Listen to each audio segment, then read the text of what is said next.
adjustments to the agenda. I have one.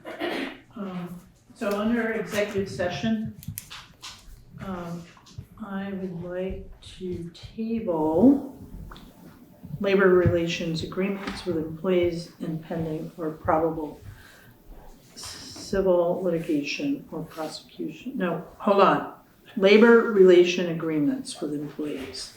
That whole line I want to strike. Okay. All right, select board announcements. Actually, can I go back? It's the wrong one. I'm sorry. I'm very sorry. Why is that? I guess the other one's not on there. That is the one. Moving on. We're all set. That was a little embarrassing. So we're taking out just the labor relations agreement. Correct. Okay. Oh, I didn't see the end. Thank you, Eric. Any select board announcements? Just to save the date, we're having an informational session on Saturday, February 28th at 10 o'clock, starting at 10 o'clock at the fire station, and I think it's, well, yeah, it'll be online and also in Zoom. It'll be on Zoom, and also on BCTV's website, probably after the fact, right? Yes. Okay. Yes. And it's gonna be exciting and fun and informative. All of your favorite select board members will be there. That's all I got. Okay. Any public comments on items not on the agenda? Mr. Fairman. Thank you, Mr. Chairman. First, a question regarding what the previous speaker just said. Will there also be meet the candidates at this session? I'm not sure we've decided that yet, have we? So I talked to Peg, but she's not gonna have time. You talked to? Not Meg. Meg. Yeah, Meg Meg. Mott. God, I'm really messed up tonight. So we're not happening, so it won't be happening that day. I know that, Probably not that day. I know there's an attempt to do something possibly at the Maple Coffee Company, but that hasn't really been Confirmed. formalized yet, so as of now, there's no candidate meet and greet kind of thing. So I would suggest that both candidates are in the room on the 28th, then we can introduce them. Yeah, Maybe they just can- have like a small, Yeah. But not a back and forth. right, maybe just like an introduction kind of, Right. we've done that at informational meetings before, Correct. so yeah, that makes sense. That's up to Meg. Meg Mott, moderator. Mr. Fairman. Yeah. Mr. Chairman, before I go to my point, just a further comment there. The interests of democracy would really not be well served unless it were a true candidates forum in which everyone who is on the ballot is invited to be present. In other words, if just incumbents are invited, that creates a certain optic, as they say in politics, that I feel we would wish to avoid.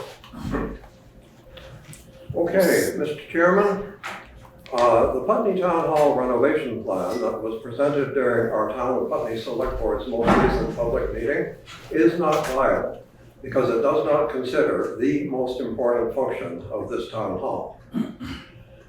This town hall must be a place where public meetings happen in a meeting room that can reasonably accommodate, in addition to furniture plus equipment for audio-visual recording and or video conferencing with any operator, members of a Town of Putney board, commission, or committee, other official attendees, invitees, and members of the public who show up to exercise, as per the Supreme Court of Vermont in Severson versus City of Burlington, their constitutional and statutory rights to hear and also to be heard by every Town of Putney board, commission, and committee.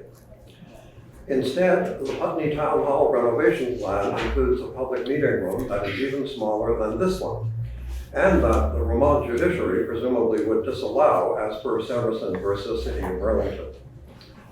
I duly requested an agenda item that was denied without consultation or reply so that my letter could be discussed during this meeting. My letter, therefore, has not been duly warned and cannot be discussed here and now with other members of the Renew Putney Town Hall team. I'm giving you as a public record my detailed letter to our Town of Putney Select Board and our town manager, that I also shall send tomorrow morning via email to the other members of the renewed Putney Town Hall team. So I'll hand this to our town manager. She can pass it along as Thank you, Mr. Fairman. you're welcome. Just to acknowledge, you did send me an email, so I apologize for not getting this item under new business. I will be meeting with the team tomorrow afternoon. We already have a scheduled meeting, so I'll make sure this is presented. And there is going to be more opportunity to talk about the project. And Mr. Fairman, thank you for your comments. You're welcome, and we better stop there because this is not duly warned. Well, it's in public comment, so it doesn't need to be duly warned. Right, just I'm make not I'll make, answering any yeah, questions. I'll just make a comment that, any future select board could choose not to have meetings here on Wednesdays. We could pick a different venue, a larger venue, if it turns out that a meeting room is too small. But in general, I mean, we don't normally have that many people in a room, and there are definitely ways that we could accommodate a larger meeting if we, anticipated it in advance. And if there ever did come a time where this meeting was standing room only and we exceeded fire code, we could always just continue a meeting to a larger venue. So I don't really see this as an issue. Mr. Chairman? Mr. Fairman. We already have debated what was a public comment. And that, of course, is out of order under the Vermont Open Meeting Law, especially as the previous speaker has chosen to say that what was presented as public comment is not meaningful, which is actually not within the previous speaker's purview. So therefore, I probably should add that as Severson is involved here, if necessary, I will ensure that we ask the Supreme Court of Vermont what they think about it. Okay, thank you. All right, moving on. Approval of minutes for February 4th, 2026. Move to approve the minutes of February 4th, 2026 as drafted. Second?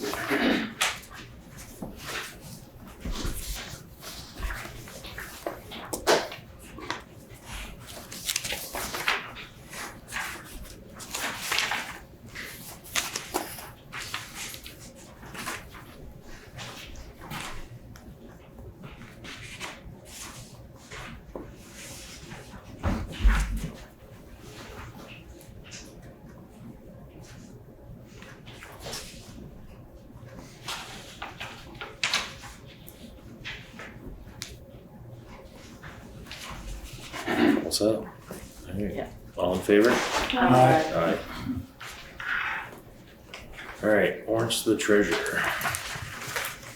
I make a motion to approve and execute the accounts payable warrants to treasurer upon completion of review. Second.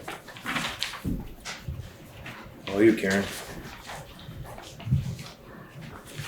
Payroll warrant dated February 20th, 2026 in the amount of $27,607.14. In this warrant is the stipends for select board members.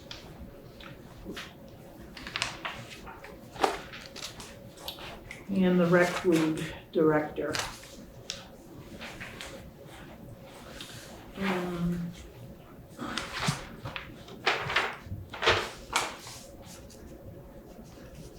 So highway department, we had 28 hours overtime for the 2 weeks, which is lower than normal. And fire department too was low this last 2 weeks. 32.25 hours for 2 weeks. It's like, Can I just make a comment that I don't see Bex's name on here? that's because we were waiting on paperwork to get her in as, Just didn't want to make, you gotta get that Thank stipend. Big money. We don't work for free, you know. well, Nearly, but not. There are some that do though. Mm-hmm. There are. Don't cry too.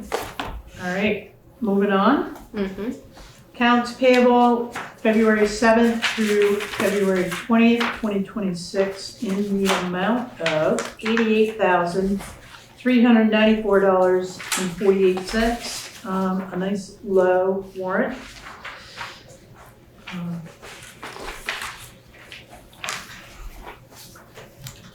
So nothing out of the ordinary here. Looks like you found some salt. Pardon? Looks like you found some salt. Yes. Not enough though. Every municipalities are still struggling.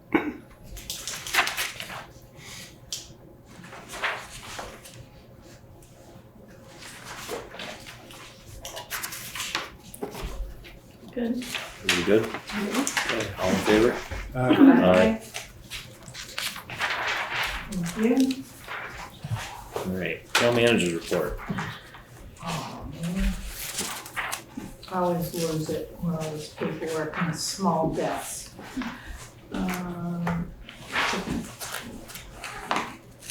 Eileen did mention February 28th, so we're preparing for that. Highway Department, blasting in the Route 5 gravel pit has not been announced, so the date has not been announced yet. Contractors are preparing the site for blasting. So we're in contact with them through Dummerston, and they need a nice sunny day, clear skies. So, Good luck.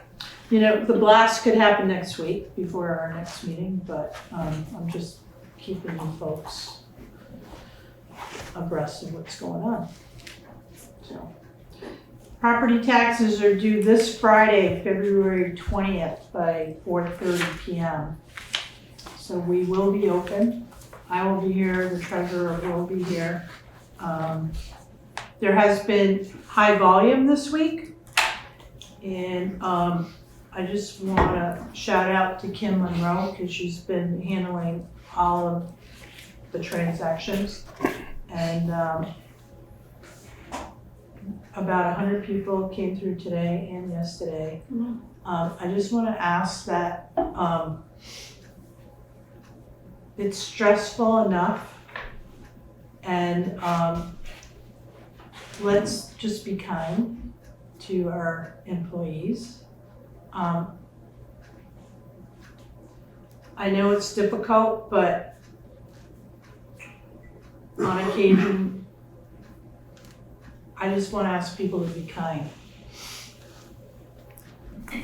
Kim does a really good job of communicating with people and explaining, and we know paying property taxes is not easy for everyone.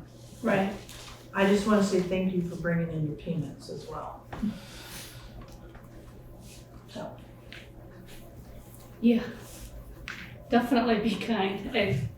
Kim's not, she didn't set the tax rate, that's right. she didn't, well, I guess she might have voted for the budget, but she's not responsible for people's She's Thanks. just a receiver of the payment. Yeah. Yeah, be kind to your town employees in general. It's not too much to ask. So I was part of a group of 4 that reviewed 4 proposals and conducted interviews for a selection of a consultant to conduct the comprehensive village plan. Sue Copley, who is here, has more on that in her report. I had a meeting with Windham Regional Commission and Recap. They are a consultant. We discussed Putney's needs to locate a second well source. The firm is interested in our project and the overview. They will get back to us with a proposal. Recap let me know that their involvement is to research options, whether an existing well an abandoned well or potentially a new drilled well. We also spoke about the wastewater treatment plant and the extent of capacity along with a second storage tank for a second well. I spoke to them about the Route 5 and Town Highway garage land as potential sites. They will do an analysis, look at the topo and GIS maps as they look for underground sources of water that can't be seen only through mapping. And they'll be looking at bedrock, because apparently drilled wells are best in bedrock. They will present the report to the select board when it's completed. And the timing of this analysis coincides with the comprehensive village plan that's gonna kick off in March. Overall, it was a good meeting, and I'm excited we may get this project going. And just so people know, even though we may have a report for options, the next step, it can be 2 to 5 years, and for some towns, it's been 10. So, and Why? it depends on the town, Bex, and how motivated and the priority. So, and I have to say, we're pretty motivated right now and mission driven. We know this is a priority. Without it, we're gonna be limited to, create new housing, bring in businesses, so. And with the drought this past summer, it was a concern. So we need to start this process now. So I will keep everyone informed as I take these steps, because at some point, this board's gonna have to make a decision.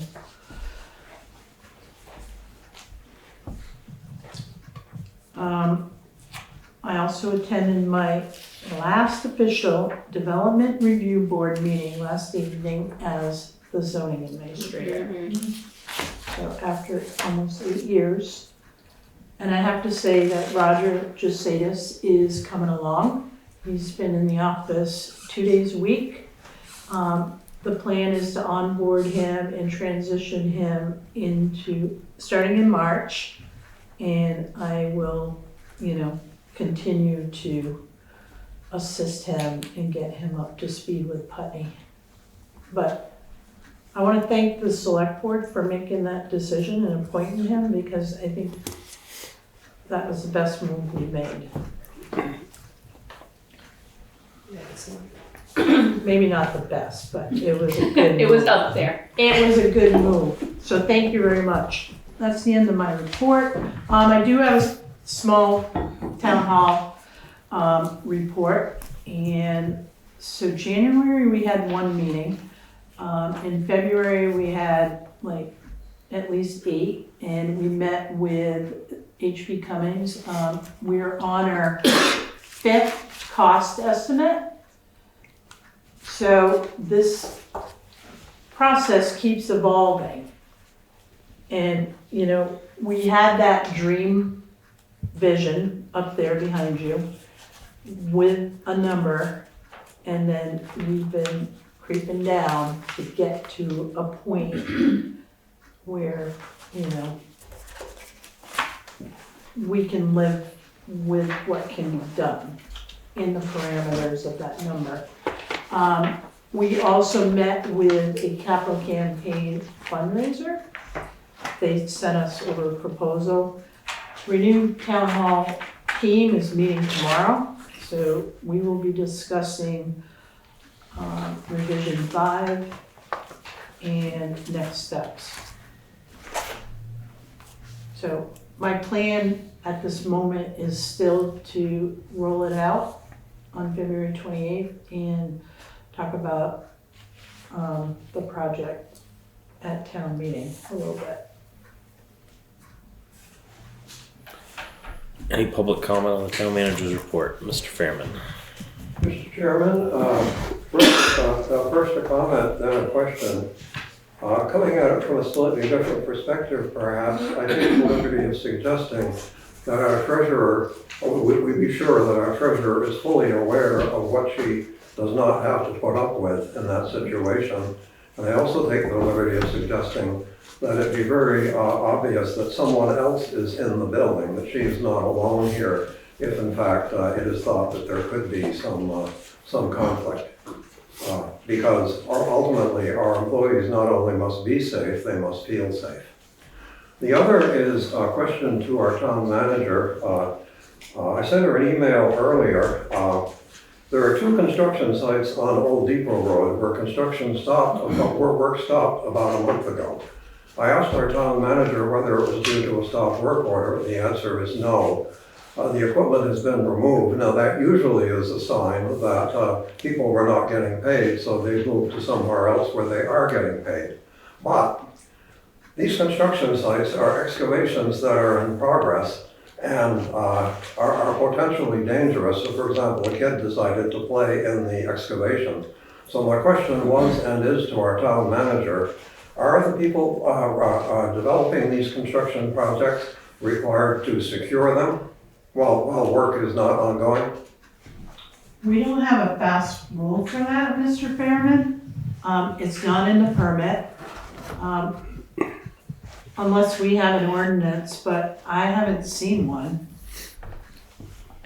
Unless we have a what? Ordinance. Well, simply bringing it to everyone's attention that about a month now, and I know for sure nothing's going on because the snow has been undisturbed except when they plowed the very steep driveway to get the excavator out. All that remains down there now is a well drilling rig that is erected, and of course, they would rather not pull that out. Thank you. Thanks, Janelle. I don't know if this is appropriate or not, but we're talking about the town manager. I got a copy of the 360 report evaluation that you're doing with the town manager. And I couldn't answer any of the things because there's no place to make a comment. There's a question and you click one of them, but you can't say why you did or why you didn't. I can't do it because I can't just click something and say yes or no or fine or not fine.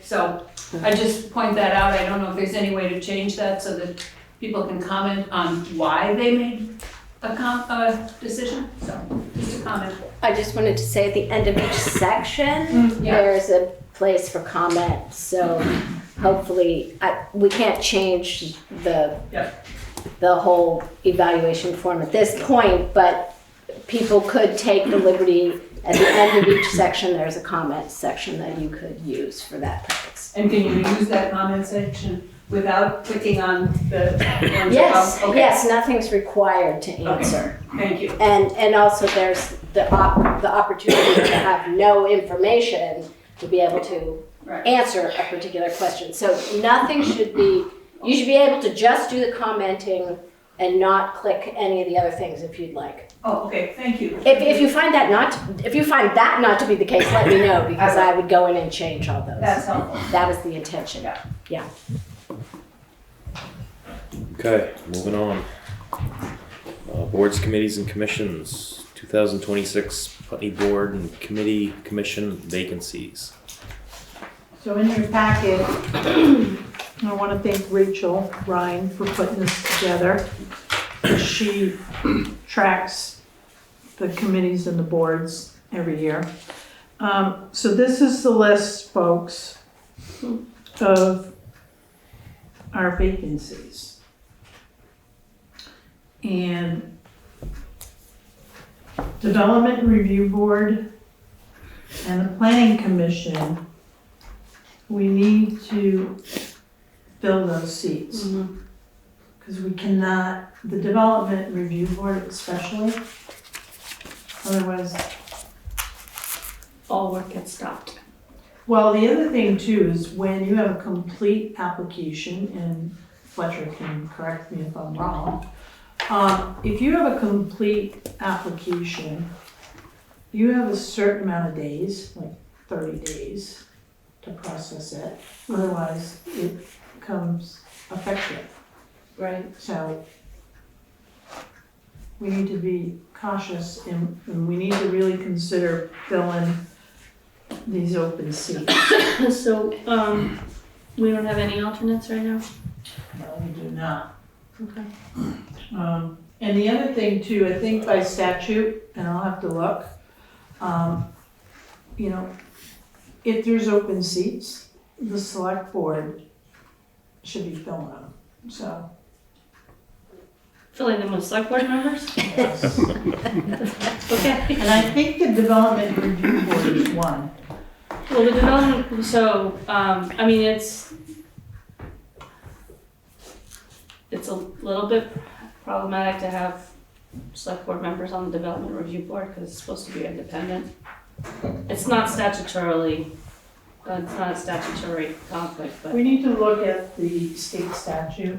No, it's definitely not a conflict via state statute. It just seems to me that it would be a little problematic to have select board members also occupying the DRB. Karen, I wonder if it would be helpful for you or for somebody to just state, so it's on record for people who are watching this, to know, like, what would make for a good, somebody who might be interested in the development review board, what would make for a good development review board member? Well, we have our postcards. Everything is on the website that explains.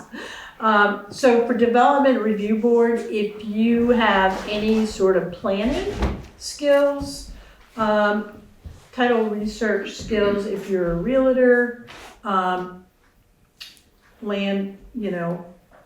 surveyor would be, so anybody that can understand, like, site plans. Construction, yeah. Yeah, and subdivision. And some of this you can learn. It's not difficult. I mean, there is training also. This is the important thing. You can get training to get yourselves up to speed. And there are focus groups for development and review board people.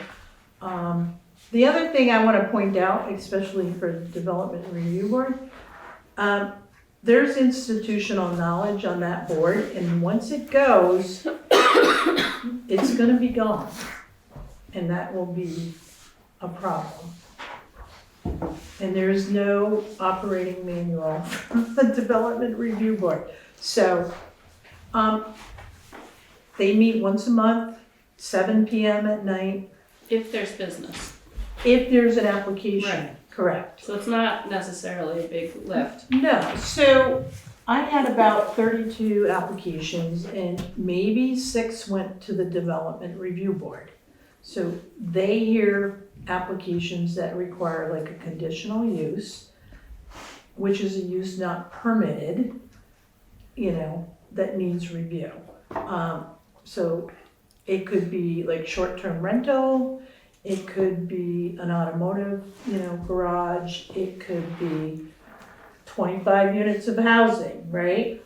So those are examples that the development review board, including subdivisions, but, and some of that is gonna be on the zoning administrator once the new zoning bylaws are adopted, so. And does it have to be a Putney resident? It does not, but I thought, maybe I should. I'm not sure. I don't know if the development review board requires all Putney residents, but let me, I just think it's helpful for people to hear this, because if they're not interested, as they hear the description, they might think of somebody else who might be interested or well suited. right. Yeah, there's kind of 3 things on here that kind of take the same kind of person. So it's Development Review Board, Planning Commission, and Windham Regional Commission. All Right. of those are, good for people who are interested in planning or construction or housing or are just policy geeks. So we will have information at the public informational meeting. We'll have our postcards, and then we'll have more at town meeting. And, we have the sign behind you, Peg, that, we'll bring along too. But what I found too is, new residents that are coming into town wanna be involved, but they don't wanna jump head first into something that's like really like active. So what do you recommend for them? I recommend, depending on their skill, set, Conservation Commission, Wetlands, Wilson Wetlands Stewardship Committee. They have one seat vacant and one that would like to retire. If you like the outdoors, Wilson Wetlands and Conservation are two good groups. And again, Conservation too, institutional knowledge there, and, you know, we need to be the sponge and start, you know, putting that information somewhere. Because a lot of hard work has been done in this town, and recreating that is not, it's not a good thing. Do we post anything during town meeting about? Just people are all amped up on democracy and town No, we spirit. have a table. We have a town I was table. really busy last year, I don't remember. Well, back, I was you pretty- know. I was pretty it's like- distracted. So, no, we have a table, and, you know, Sue Coakley will be at the table, this year, because I'll be on the platform with the select board. But, yeah, it's, if you have questions, come talk to us. You know, I don't have all the answers, I'll direct you to the right person. If you have cold feet, it's okay. I think the DRB is particularly important, not that they're not all important, but because it's in the direct line of the appeals of decisions. If the zoning administrator denies a permit, the next level of appeal is to the DRB. That's where you run into the problem that if the DRB can't react within the statutory time limit, the permit is deemed granted. Right. So the DRB has got to be able to respond. It's a particularly good board to keep up to full strength, so you don't just miss something by default. There's other things that, as Karen said, go automatically to the DRB, things like subdivisions. So it's a particularly important board for enforcing your zoning regulation. The other thing too, since I've been in office, I've seen the Development Review Board go from 7 to 5. And you don't want a board any lower than that. Right. Yeah, well, we reduced it to 5 because we were having trouble finding numbers. Right. And they were having trouble making quorum. That is correct. Yeah. Yeah. And the other issue with the DRB is that if anybody has a conflict of interest and they have to recuse themselves, Yes. you need to be able to have alternates for that board, so.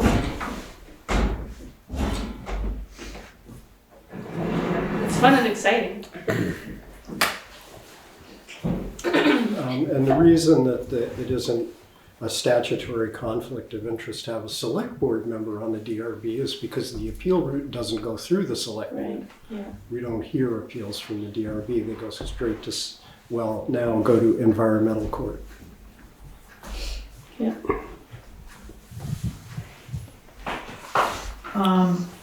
Yeah, so that's the spiel there. We'll put this up on our website and make an announcement at town meeting. So fence viewers, surveyor, wood and lumber, those are statutory, believe it or not. So, if anyone wants to be a fence viewer, let us know.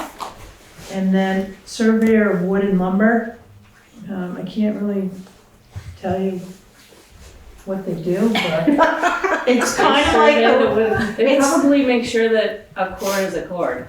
Of whose If cord? somebody comes and says you didn't give me a whole cord of wood, they could probably come in and say, Are you "You're-" seriously? Right. Well, that's what the weigher of coal did. Wow, I could have used that like Right. 4 months ago. The fence viewers make sure that the fence is in the right place between Right. neighbors. Right. And you need 3 people to do that? Well, it's a board, so they have to vote. Wow, I'm interested. Incredible. It is a state statute, so by law, we should can't try to vote. fill those. Can we can't like vote to not have them at town meeting? We might be No. able to, we should look into that. No. No? Fletcher says no. I don't think so, unless you change the statute. What, so there's one town service officer too, and I'm not quite sure what that person does.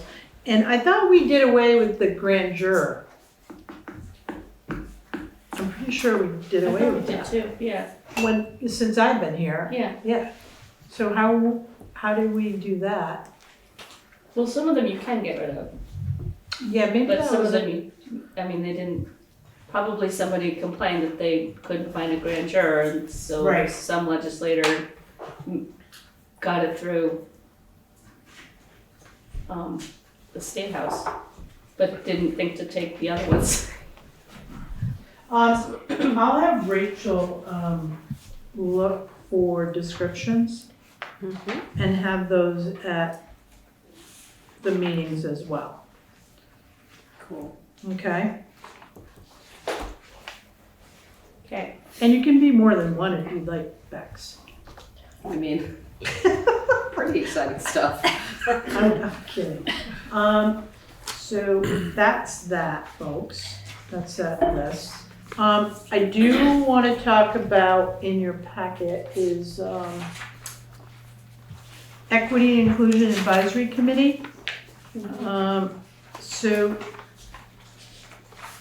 they were formed, and it states on the second page, will consist of up to 9 members appointed by the Select Board of the Town of Putney, with a minimum of 2/3 of the committee always being Putney residents. We do have Swift Everty here tonight. My understanding is there's 3 active members. And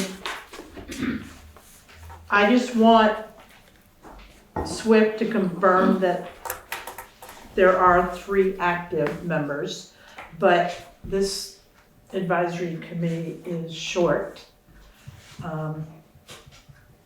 They continue to have meetings without quorum, and at this point, and I'd like to have Swift talk to the board. An option is to reduce the size of this. This note says up to 9, it doesn't say a minimum. Is there a stated minimum in that bylaw? No, I mean, up to 9 is a little ambiguous, Yeah. Yeah. I mean, it's not apparent on the face of that But they it's lack a also- quorum now, it's just they're not very functional. but there is no minimum, so I guess you'd assume that the quorum would have to be 6 or 5. I can't count. Right.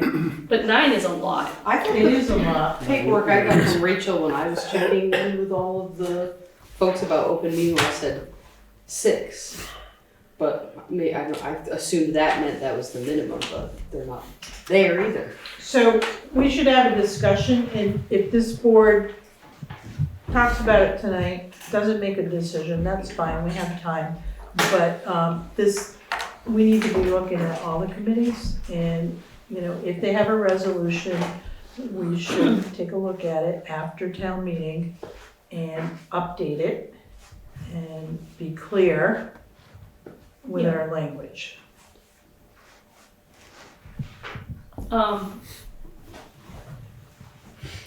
It seems to me that the best would be to reduce it to 5, so the 3 active members can make quorum. Right.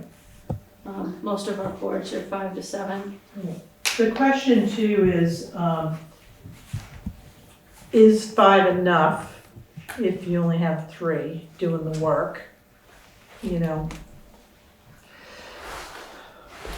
Well, we could start by reducing it to 5. Yeah. And, you know, I mean, that would be a start, and then we can revisit it after town meeting. Yeah. I mean, it seems to me like, I'm kind of with you, Fletcher, it doesn't really say how many are on, it just says what the maximum can be. So at this point, if there wasn't an objection, I would make it a committee of 5, and then, so they can meet quorum with their 3, and we'll see if we can get some. Swift, you wanna step in? Sure. Sorry, I'm sick, but I wanted to be here. I read it the same way, that there is no minimum, so I don't know why 5 would be quorum for 9 when the committee is 3 currently, or will be 3 in March. So it doesn't read that way, so I get what Karen's saying of having more clarity being required in all of these. I don't think there'd be any problem with reducing it to 5. I'd love to have it be 6, just in case we get a storm of people that are interested in. And if there isn't a minimum, it still shouldn't be a problem. I'm not sure where the 5 quorum of 9 like rule comes in if it's not a minimum. And I mean, I'm working my butt off. I told both people that are stepping down, they need quote unquote need to find a replacement of like, sure, you could go, but you need, and neither of them have found someone to step in. I definitely want to use the momentum of people's passion of what's going on in the world right now to recruit some members, but I haven't had time to put that on social media or reach out to people with that lens. I'm really busy right now. So, it's not any act of lack of trying or lack of interest, I think, even in finding members. I think usually we try to make a committee an odd number of people so that there's not a tie in case there's a vote that could go either way. So that's why I was I just heard 5. 6 from Beck, so I didn't know what that was. 6 is a quorum of 9, I think is what Bex meant. But 5 it doesn't matter because you don't have that many anyway. But if in terms of, you know, if you got more people than seats, that'd be a nice problem to have. You know, obviously they can still come to the meetings and participate, they just wouldn't be able to vote. I mean, we have had committees with alternates before, which means that if there's a person that is not an alternate, doesn't show up, then that person becomes a voting member. But just in terms of meeting open meeting law, I think it would be best to clarify the number that we want on that committee as opposed to up to 9, because that doesn't,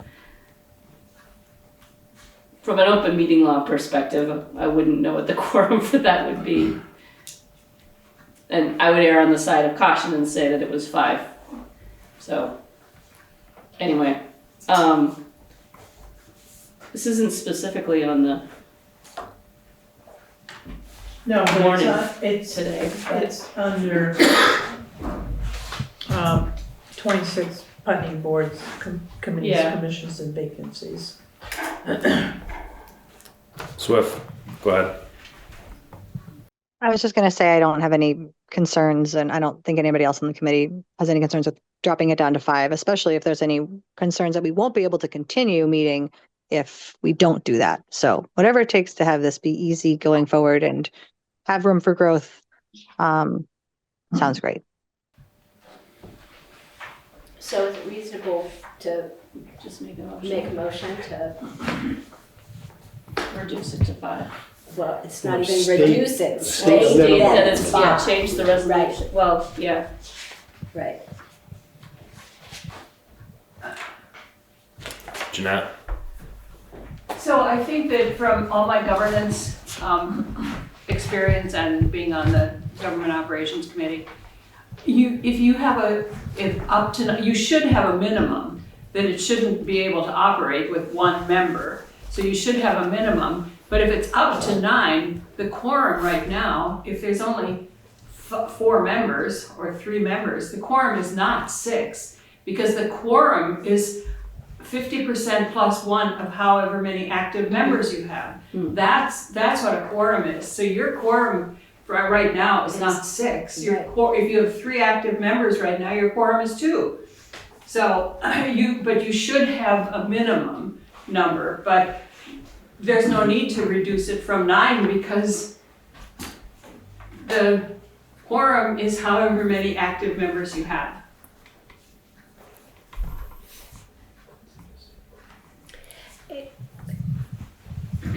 I think it just make it simpler to make it 5 members. I agree. That way nobody has to do math. Swift, go ahead. As the one that's been doing math for the past 5 years, it hasn't really been a problem, except when a member changes, then we just know what our new quorum is. And that's why I was a little confused. Like, that's what previous speaker, sorry, I'm forgetting your name, just said is the way we've been operating. So I think having a minimum makes sense, but I would ask that the minimum is not 5, because then we wouldn't be able to operate until we have 5. I guess I don't know how that would work. Thanks. I would say if the minimum is 3, which I think there might be something legal, at least with nonprofit boards, that you can't have a board that's less than 3. That's not my understanding of quorum. So Well, our other committees, we don't have. do we say they'll consist of 5 members? Right, we say it will consist of so many members. Yeah, We don't right, say yeah, what the minimum is, because right. then, then the DRB wouldn't be able to operate if they Right. didn't have their minimum. So I propose that where's the language in this? I It's the propose last, it's the, that, one of the last, whereas. Second To the bottom. 2 on the bottom. on the bottom. It's the last whereas. Okay, whereas will consist of 5 members appointed by the select board, blah, blah, blah, with a minimum of 2/3 of the committee being Putney residents. Sure. So I put that, that's my Is motion. that your motion? Second. Yes. Any discussion or public comment? Swift? My only thing on that is then are you two, or not you two, any of you two joining the board to make it 5? As Karen said, or like I need backup then. If we're going for 5, I would love 5. Yes, please. And No, it's not saying that it's a minimum. It's saying that that's the ideal number and that we will strive for that number of members on the board. The select board consists of 5 members, quorum is 3. Right. So, so if you have 3 active members now, we reduce it to 5 members and just make it 5 members, you'll have quorum. so we need to make sure all 3 of us are every single meeting. That's not Yes. gonna, I can't do that. That's Well- not going to happen. Okay, well, that's the best we can do. We can't make it 4 or 3. I mean, want us to make it 3? I guess I'm not asking for that. I need more members. I will not be able to meet in March. That gives you, that makes so that you only have to find 2 or 1. And we all have to find 2. Right. Yeah. I think we should give this some time. I don't even know if we have. Maybe we should give it a moment, because I feel like what Jeanette just said, if we're just changing 5 to 9 and they can still meet with 3, that sort of feels, I don't know, I feel like nothing's really changed. That's not my understanding of the open meeting law. Okay, so committees. then I think maybe we should learn If more. you want to run that by the lawyer, then we can do that, but my understanding is if you have, if you specify the number that you have, then Okay. those are, they're basically essentially seats that are not, they're vacant, but they're still there for Okay, quorum purposes, just as when we have a select board, we have select board and say 2 of you decide that you're quitting, mm-hmm, we still have to have 3 people for quorum because there are 2 vacant seats. Yeah. So it's, so okay, anyway, we can So if they wait. change I mean, if they're not gonna be able to make quorum anyway, then we can wait for a bit and, maybe after town meeting, when we all have our postcards and everybody's revved up for engagement, we'll get 2 more people there. Yeah, Or I'm more. committed to trying to help with that as well. And to me, psychologically, it makes a really big difference to feel like we're trying to fill a committee of 5 instead of a committee of 9. 9, right. You know, that just feels, you know, we don't have any other committees that are that huge, and it's kind of demoralizing to be starting from that point. So that's why, in my brain, I will hold on to trying to get 5 members on that committee, and I think that would be a good number. That's doable. Yeah. That's doable. Mr. Fairman? Mr. Chairman, first regarding quorum, of course Senator White is correct about that. As far as people, asking people to come forward at town meeting, I believe it was 2 years ago at town meeting, we had a warning article that we were going to abolish the cemetery commission. And people said, oh no, well, let's keep the cemetery commission. We volunteered to be on the cemetery commission. No one followed through after the meeting and joined the cemetery commission. The chair of the cemetery commission, John Johnson, told me this. So that's not something to rely on. Coming back to the fence viewer and the DRB, there actually is a parallel there that I'm going to draw. Fence viewers are an ancient office going back to English common law, and what they do is they arbitrate boundary disputes. Time was when they were principally where fences were, whether fences were in the right place or not. But that's what they do, is arbitrate boundary disputes. Now there actually is a parallel there with what DRBs do. And we've had an example here in Putney. You know, with a DRB, it's simple if somebody wants to build a deck or something like that. But the Alice Holloway Drive project, the DRB in Putney actually failed there. They failed to achieve consensus in Putney, and the result was that it went to the environmental court and it went to the Supreme Court of Vermont 4 times, undoubtedly tens of thousands of dollars in legal fees and several $1 million in additional construction costs. In other words, the consequences were very serious. Pardon me.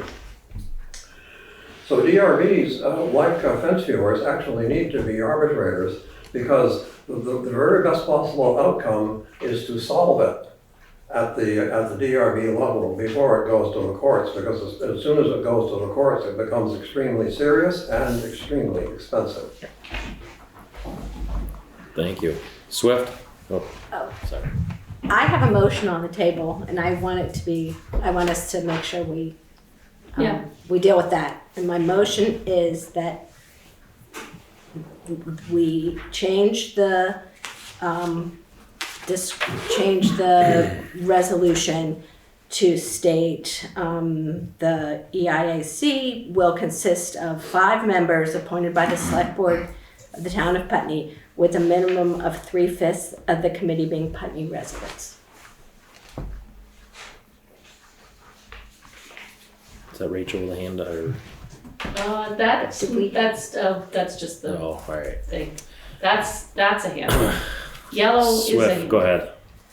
I just texted our least active member about attending meetings more consistently, and they responded that they would. So I'm less concerned with doing this than I was 30 seconds ago, if it feels required for the board. I seconded, but I'll second again. Okay. All in favor?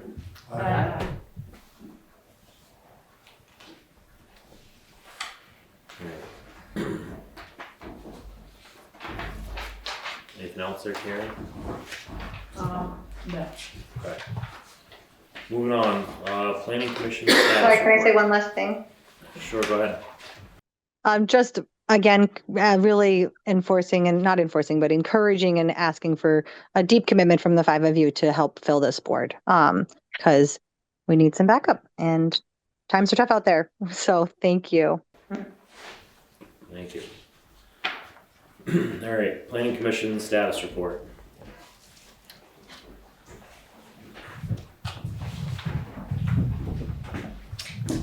Good evening, everyone. Sue Coakley, Chair of the Planning Commission. And this is my monthly report. And I'm going to cover 6 topics. I'm going to talk about the zoning bylaw modernization project, the comprehensive village plan, the Putney Landing walkway, design construction project, the status of that, the High-Low Bay 5 megawatt energy storage project, the Windham Regional Commission's future land use plan that they just recently provided to us and next steps on that. And then just a quick look at planning commission projects and schedule. And I'll just say, apropos to this discussion about building capacities in our town committees, part of what I'm trying to do as planning commission is to build by capacities by having a topical advisory committees when we do a project. And I'm now reminded that I should send a note to all members of our zoning bylaw project to tell them about the development review board as well as planning commission openings. And I will do the same with the comprehensive village plan and our housing assessment to let them know about that. So I will use those committees to do some outreach, but I would say that as a general strategy, and maybe this is for discussion at your strategic meeting that will be in April, to build capacities, having smaller projects that people can participate on and get to know what that committee does or that commission does and build relationships can be a great way to build a bench for everything that we do. And I would be happy to talk with you further about some strategies that I think might help. Though I will note that the new mayor of New York City is now doing little videos about open positions, so they're kind of cute, and maybe that could be a strategy. Anyway, back to my report. On the zoning bylaw project, we've hit some very important milestones. We have sent to our attorney full set of the zoning bylaw regulations draft and also the subdivision regulations for review. And based on the comments we received back on that, this is the second round of comments, we will prepare a draft to review with the advisory committee in preparation for a community meeting that we would hope to hold in April. It depends on how long it takes to get the attorney comments, but I'm prepared to try to move this along by having an informational meeting so the community understands what the changes finally are looking like, get some final comment there, and then prepare a hearing draft that is reflective of that input that we get, and have hold a hearing. And I did a calendar, and given notices and everything we have to do, I think that hearing will be in June.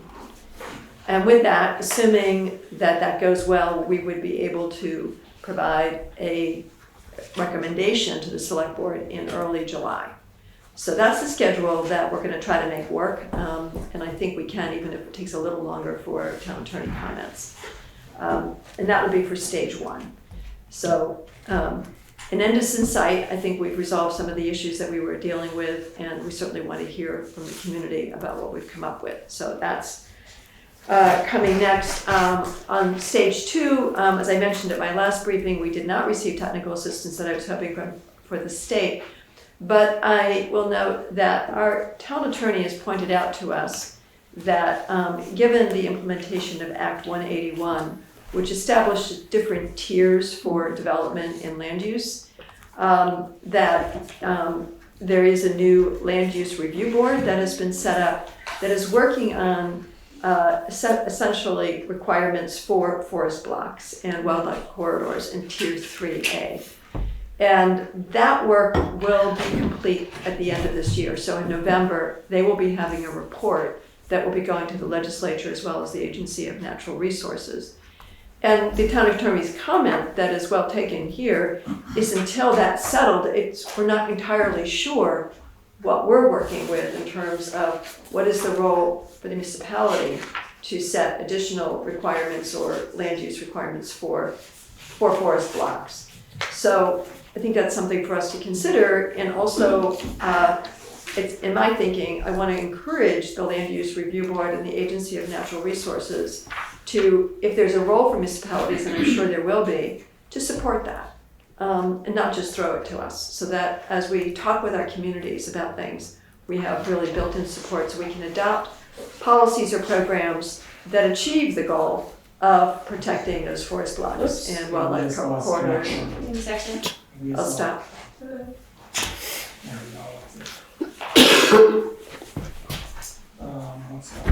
Recording in progress. Looks like people are still there. Yes? Good. Mm-hmm. Good. I'm waiting for you guys to send another request to record. What's that? Let me know when I can start again. we'll be ready to go. Okay, so we're giving that more thought. We'll talk to the Conservation Committee about that, and we'll also talk to Alyssa Sabetto from the Windham Regional Commission, and that relates to another item in my report that I'll just bring up now. You'll see attached to my report a future land use map developed by the Regional Commission, and they would like to talk with us about that. Again, that's part of Act 181. That's not for the Tier 3, that's for Tier 1 and sort of village development. And it does provide that. So I think there's a number of things that are in play, and we need to work with the state and try not to go faster than the state. Just like the zoning regs are informed by what the state has done, and so we may have to have stage 2 come a little bit later. So I would note that. We are working though with the Conservation Commission on stage 1 to refine the conservation district descriptions allowed in conditional uses. We had a discussion about that earlier this month, and the draft that went to the attorney is reflective of that conversation. So we appreciate their input. And that input can continue as we go through our public meeting process. So that's the status on zoning. It does mean that we're done in July. You all will have 30 to 120 days from when we hand it to you to have your public hearing. So if we play that out, it means that by Thanksgiving we're done. If you waited 120 days, you could do it sooner. I would recommend that. But that's the calendar, and I just wanted to let you know that we're on track for that and putting a lot of time and energy into this. And I want to thank the town manager and also our new zoning administrator who's reviewing that draft right now for their input along the way. It's been really important. Okay, so comprehensive village plan, I'll move to that. So that's been another very active project. We received 4 really excellent proposals in response to the RFP. And we had a consultant selection team, including the town manager, Karen Astley, Vanessa Long on the Planning Commission, who is the project lead, myself, and a member of the Comprehensive Village Plan Advisory Committee, Terry Ealing.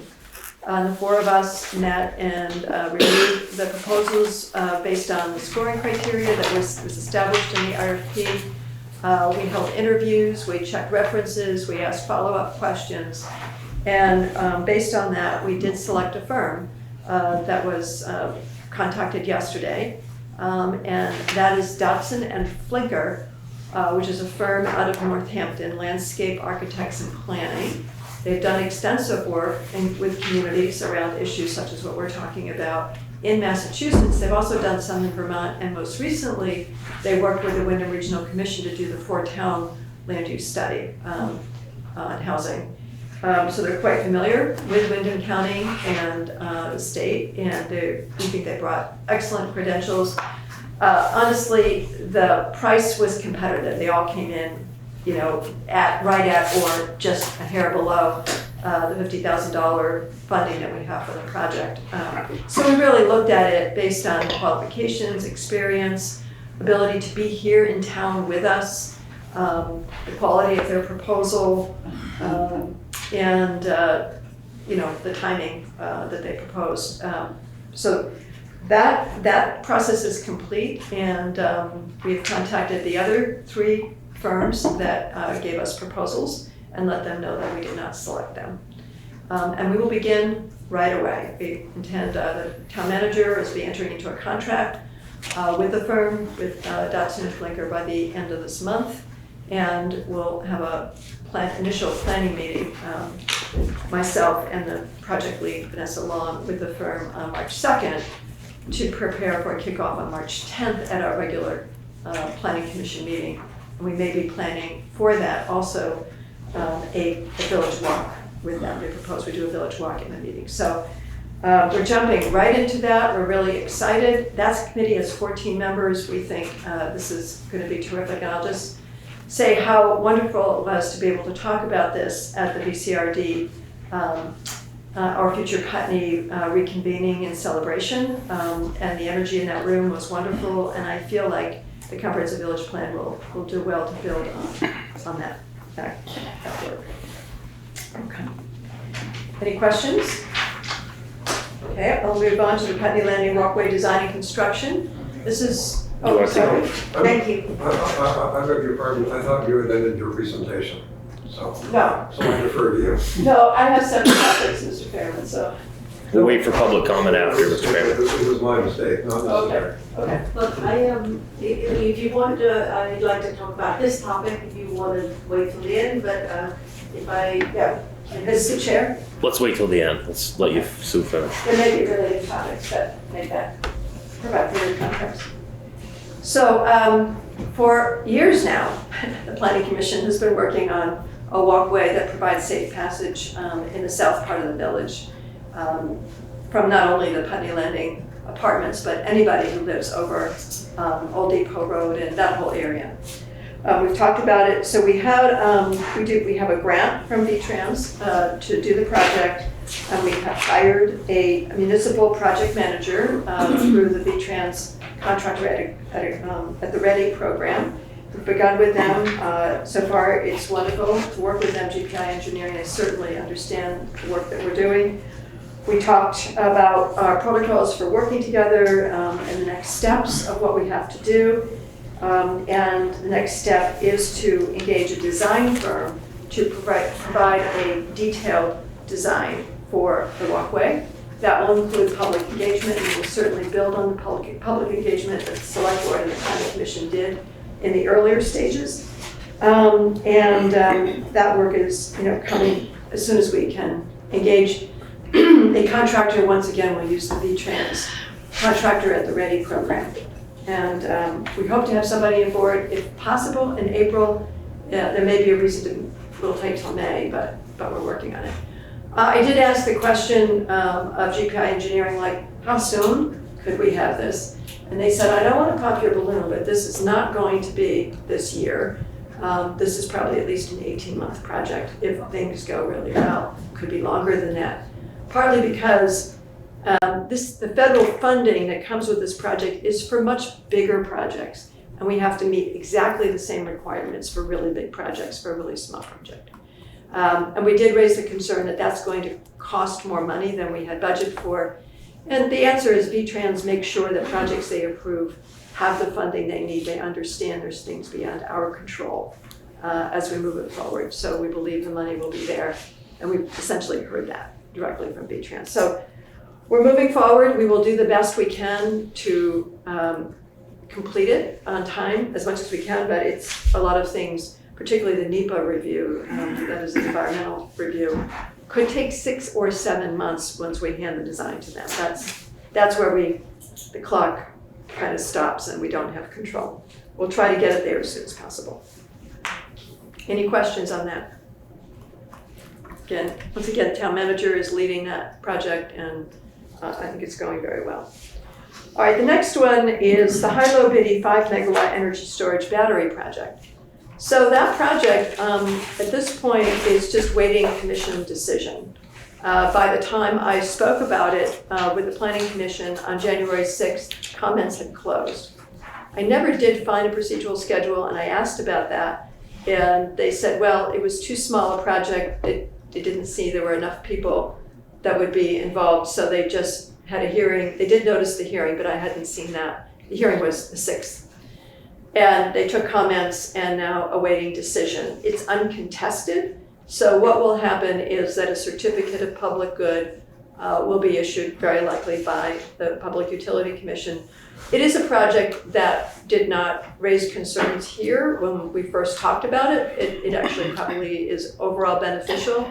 As we have talked about in previous meetings, including comments from Mr. Fairman, there are risks to the town.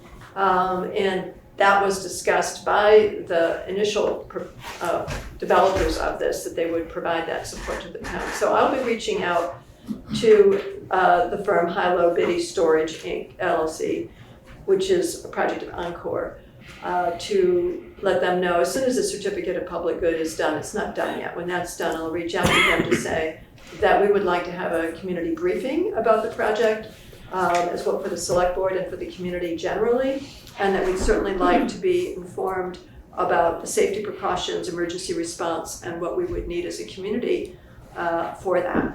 So that's the status of that. I am still tracking it, and I am on their list. And I just want to remind us that it will be supporting renewable energy, which is important for our climate goals. It will be paying taxes to the town, which is good to broaden our revenue base. And if we can have the conversations we need about safety and risk management, I think it can work well for our community. It's a very small footprint. So any questions about that? Okay. All right, so I briefly mentioned that the Windham Regional Commission has drafted a future land use plan. They have held meetings with about 10 communities already. They're trying to schedule one with our community to talk about it. They say planning commissions typically lead this. I will say I know the Conservation Commission here is very interested in what this is and what it means for things like natural resource conservation, forest blocks, wildlife corridors and such. And in some cases, select board members are interested. Given the Planning Commission's very full schedule the next couple of months, I'm thinking a special meeting may be in order so that it works for all of those interested to attend. I wanted to consult with you about that, as I said I would, because it was sent to all of us, and it is really up to the town to decide how they want to receive it and have it presented and to whom. So I'm consulting you about that. My proposal is the Planning Commission could hold a special meeting and invite any of you. We hope some of you would come to that, especially as we're working on looking at zoning in the future and all of that, as well as the Conservation Commission. So I welcome your thoughts on this.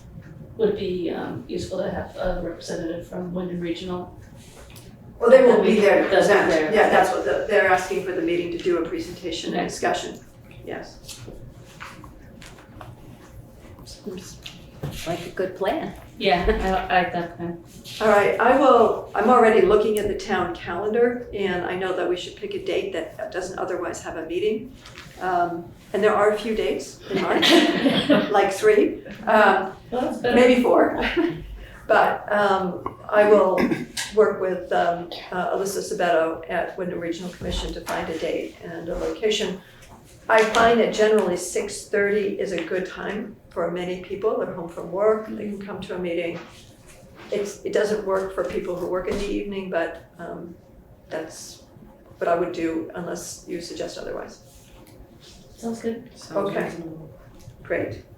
And I think it will also be a contribution to the comprehensive village plan, but I think we should receive it as a town at first, and we'll certainly weave it in to the comprehensive village plan. I don't know enough about it to make any comments other than to say that we've received it.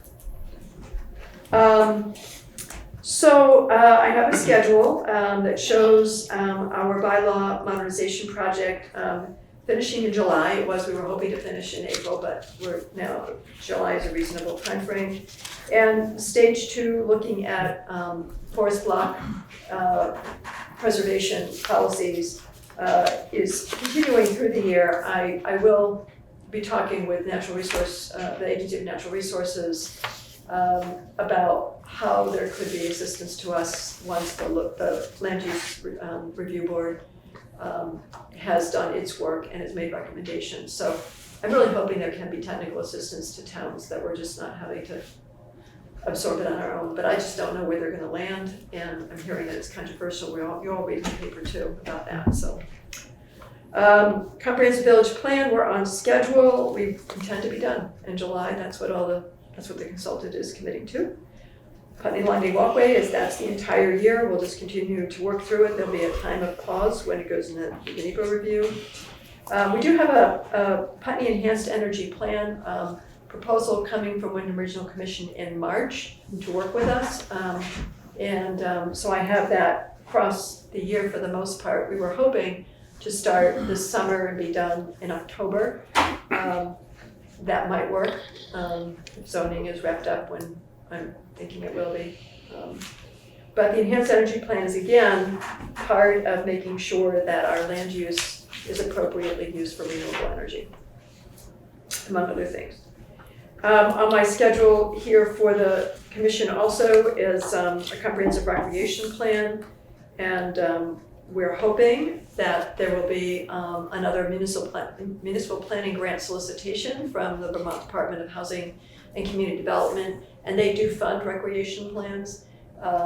Typically, that has been a September, October timeframe. And I've been working with Karen to begin to figure out, who needs to be involved and maybe forming a small group as soon as that's announced to begin thinking about what that grant should be so that it goes in with that input from that. So it's not quite an advisory committee, but doing that work of reaching out to people who are really engaged in recreation activities to inform that. So let's hope that comes out. And I did say to some of the consultants that we said, thank you, but no thank you for the comprehensive village plan, that we will be reaching out to them if and when we have funding to do that. Because some of them are very well suited to do that. And they said, good, let us know. That is the extent of my report. Any questions and comments? Mr. Chair? Any public comments? Mr. Fairman? Mr. Chairman, first regarding the so-called Putney Landing walkway, I take the liberty of suggesting that the name of this project be changed. Yeah. Because it has nothing to do with Putney Landing. Just to correct my understanding, and if necessary, and for the public, is it still a crosswalk between the library and between the banks? Yes, and it goes to Old Depot Road. And then with a sidewalk to Old Depot Road. Yes, it's just a crosswalk across Route 5 with a new sidewalk between the two banks, a location to be determined to Old Depot Road. Okay. And that was a recommendation out of the Putney Landing Walkway Feasibility Study. One of the ways for residents where you live, Mr. Fairman, to come to, that was designed in this study, was to do a sidewalk on Old Depot Road and then do this new sidewalk between the banks and crossing. That was one option that was on the table out of a couple of different ones. And out of a public review process, it became clear that the cost of trying to do a new sidewalk on Old Depot Road would be very expensive and wasn't sure it was completely needed to provide safe passage. So that's how we landed at this proposal. Fair enough that the name could change. Part of the challenge is the project was meant to try to provide some passage for Putney Landing apartment residents to be able to cross Route 5. And it will. Is it perfect? No, but the problem to solve, as we've talked about many times, is that intersection that VTrans needs to redesign at Route 5. And this is sort of a stage one, as we call it, do something that provides safety now. Mr. Chairman, I hope I certainly did not intend to imply a criticism there. The original proposal turned out to be unfeasible because they were going to put the crosswalk within that intersection, which violated every single standard for placement of crosswalks except for painting white lines on the street. But you need an easement between the banks. Have you done anything about getting the easement? No, because that happens in the design phase. We don't really know exactly where the best place would be to put the sidewalk, which bank. If there's curb cuts to be thought about in terms of all the driveways, so one would hope you can have a walkway that comes to the crosswalk. But until we know where the crosswalk is going to go, we don't know exactly the best place for the walkway. So that's the design phase. We don't have that plan yet. So it could be one bank or the other, and we certainly will be talking with them when we have a clearer idea. The design phase will do exactly that. Well, of course, the curb cuts are both north and south of where you plan to put the crosswalk because it's going to run between the banks. Right. There's the M&T banks curb cut to the north and 802. Yeah. 802 is a curb cut, actually. There's no curb there. Well, to the south. Now, many of us walk through there all the time, so we know what we're dealing with. Yeah. I'm going to mention once again that with M&T Bank, of course, you will be dealing with corporate somewhere. But 802 Credit Union is owned by member owners, including me. There's hundreds of people who live in Putney who are member owners of 802 Credit Union. And I'm pretty sure that we can prevail on our management up in South Burlington to make it happen. Because the land is vacant, there's nothing there except grass and a bunch of rocks that apparently delineate the property line. So it would be very easy to run a crosswalk through there, and I'm sure we can, we of our owners can make that happen. I mean, why couldn't we? Yeah, well, that's a wonderful offer, thank you, and I think the feasibility of doing things will certainly be at the top of the list for the design, and none of those points are lost on us. Mr. Fairman? Mr. Chair, finally, coming back to forest blocks, I've been thinking about that because I've attended some public hearings about our town plan where I think quite possibly the largest contingent there were forest owners who were really concerned about forest blocks. And I believe we may have someone running for the select board who would represent that constituency. What I'm thinking back to is when the Green Mountain Forest was established, the Green Mountain National Forest was established back, I believe, in the 30s, certainly before my time. They did not do it via eminent domain. There was some land that was already state-owned, so that became the nucleus. And then over the years, private land has been added to it. And I'm simply going to suggest here, and it may be a good idea to suggest it at the state level as well, that they allow forest blocks to develop over time, as the Green Mountain National Forest did, instead of imposing it. Because as soon as you start imposing land use on people, trouble is guaranteed. That's a good segue for me, Emily? if I may. I've been in discussions with people upstate rural Vermont, specifically about Act 181 and coming up, of course, H527, the placement of small cell towers, and really the ceding of local say in what's going on. And I have a concern that we aren't involving the people. We allow them to comment, but we really don't allow, and you can correct me if I'm wrong, we don't allow the people any veto power. And I think that there's these plans that happen, but they don't, they surprise the farmers. Like the farmers are gonna be very surprised at Act 181 apparently, because it means that when they have a stretch of getting to their fields that's longer than 800 feet, they're gonna have to apply to Act 250 and stuff. And this could really change intergenerational farming. There's concern that it's gonna drive the rest of our farms out, which we already have been driving. So I've been working on how we can focus our public policy towards the goals of increasing our small farms if we are absolutely sincere about our concerns with global issues with climate and sustainability and so forth. That's the direction we should be going. And I came here today, and I'd like to come again to discuss a possible use for my land. I have to leave at 7, but so I wanted to ask you, about the comments can come. Yeah, I know you get a lot of comments, but I don't ever see the town people actually deciding on these things. So I think the people who live in the town who experience sort of these groups that come and dictate. And there's a lot of wisdom amongst the people who are living, in the forest next to the land that we need to include. So I'm concerned about that. I'm concerned about this project. And I have a couple of things I want to say. I don't know if I'm going to be able to stay and say them. Do you actually, one last thing, and I don't want to grandstand here, but I do want people to know that anytime a patent is submitted to the patent office that has 20% or greater efficiency, that patent is automatically relegated to state secrets.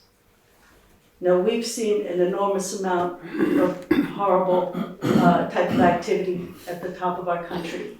So I just think it's important that we are taking the reins and we are doing things. So can you answer that question about the capacity of people to veto the work that you come through with? May I? Does that fit into you? I can, I think Yeah, I have go an ahead. answer. So, first of all, I want to acknowledge the importance of real communication and discussion about any changes to our land use policy. And we are practicing that in the zoning bylaw project in a couple of ways. We held a focus group on a really new part, I think it was really different in the zoning update, which was to work with the state's new forest block, which exists, right, in 3 parts of Putney. And our town plan calls for us to create a forest block policy, protection policy. It didn't say what it would be, but in the zoning, we had to pick that up. We held a focus group to talk about an idea, put something on the table in July. And we invited all the people who would be affected by it. We did the best we could. We sent postcards to everybody and had notices up. And a lot of people came. And we heard a lot. And so out of that, we decided that we really needed to break the zoning update into 2 parts. Part 1 was about housing, largely in the village and the village district, to ease some of the administrative burdens and to allow more density in the village and to align with the state requirements related to that. So that's the part that we're about to be done with. It was more administrative.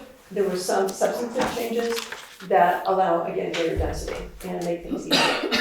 But we put to stage 2 anything about forest blocks, and we put a research plan that would engage the community once we had, again, more technical assistance and help to do it, to not rush that, to take the time so we could meet with people. So that focus group, we listened carefully and said, there's questions we can't answer in this process. Let's not hold up the housing issues. Let's get that settled in round 1. In round 2, we will have a more considered process. One of those questions was, how does the town policy complement or fill gaps from state policy, right? And I couldn't answer that question because of Act 181, things are changing. And I said, it's a fair question. What problem are we solving that isn't being solved at the state level? So we paused, and we're committed to a very real community engagement with the people affected by it. But not just the people affected by it, the community generally, but certainly the people affected by it.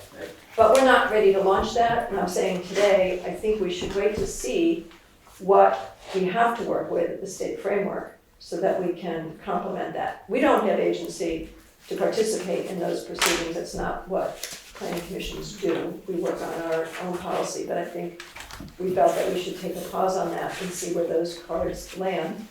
And there are other people in the community who are working on those things. Right. So it's too much for us to Right. And there are issues around what is a private property owner? What is our, and I brought this before the board before, and I don't have time to bring it here, and I think I'm waiting on an answer. We have a general need to look closely at our Constitution. Mm-hmm. And to abide by it. So actually, I have a class where it starts right now, where I'm working on getting better acumen on constitutional law. And so I am going to leave, but I would like to come back more routinely so that we can be sure that we are acting constitutionally. I've given a notice to the select board, which they have failed to respond to, regarding whether the municipality claims superior title to private property. And I think these are questions we need to drill down on, and of course they're affected in everything that we're trying to do well, but we also need to abide by the Constitution. So thank you, and thank you for the time. Mr. Fairman. Mr. Chairman, I realize that I've forgotten something that might be helpful to you if you find it a little short on money for that crosswalk and sidewalk. Some years ago, when I was living in Windsor County, I worked on a sidewalk project where we wound up short of money like that.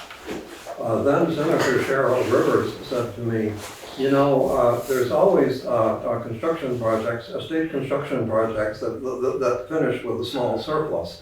And we needed, I think it was $10,000, and she said, I can find that. And she did, and that took care of it. It's all of course no room to us, but my point is therefore, if you wind up a little short, try asking our state legislators whether they may be able to find some of that surplus money, as then Senator Rivers did back in the day. Thank you so much. We're always looking for money to finish our projects. Incidentally, about having money for community, we have just launched Edens Bay, which is an Edens Trust community capital company. And should there be sufficient membership in the Tri-Town, like 2,500, we're in startup phase, but Emily? let me finish, please, No. dear. No, let me finish. We will be able to generate profits of $65,000 a quarter and more for these things. So please don't be disrespectful to me. I'm respectful of you. It's a good thing to be within these meetings. Okay. Thank you. So it's you can go to, we can do this. That was really unfortunate that you talked over me. Take care. Have a good night. Anything else, Sue? No, Okay, unless you have any questions. I don't. Anybody It else? was more than 5 minutes. Yes. Thank you, Sue. All right, Thank you. moving on. Shall we break for a bit? Let's take a break. 5 minutes.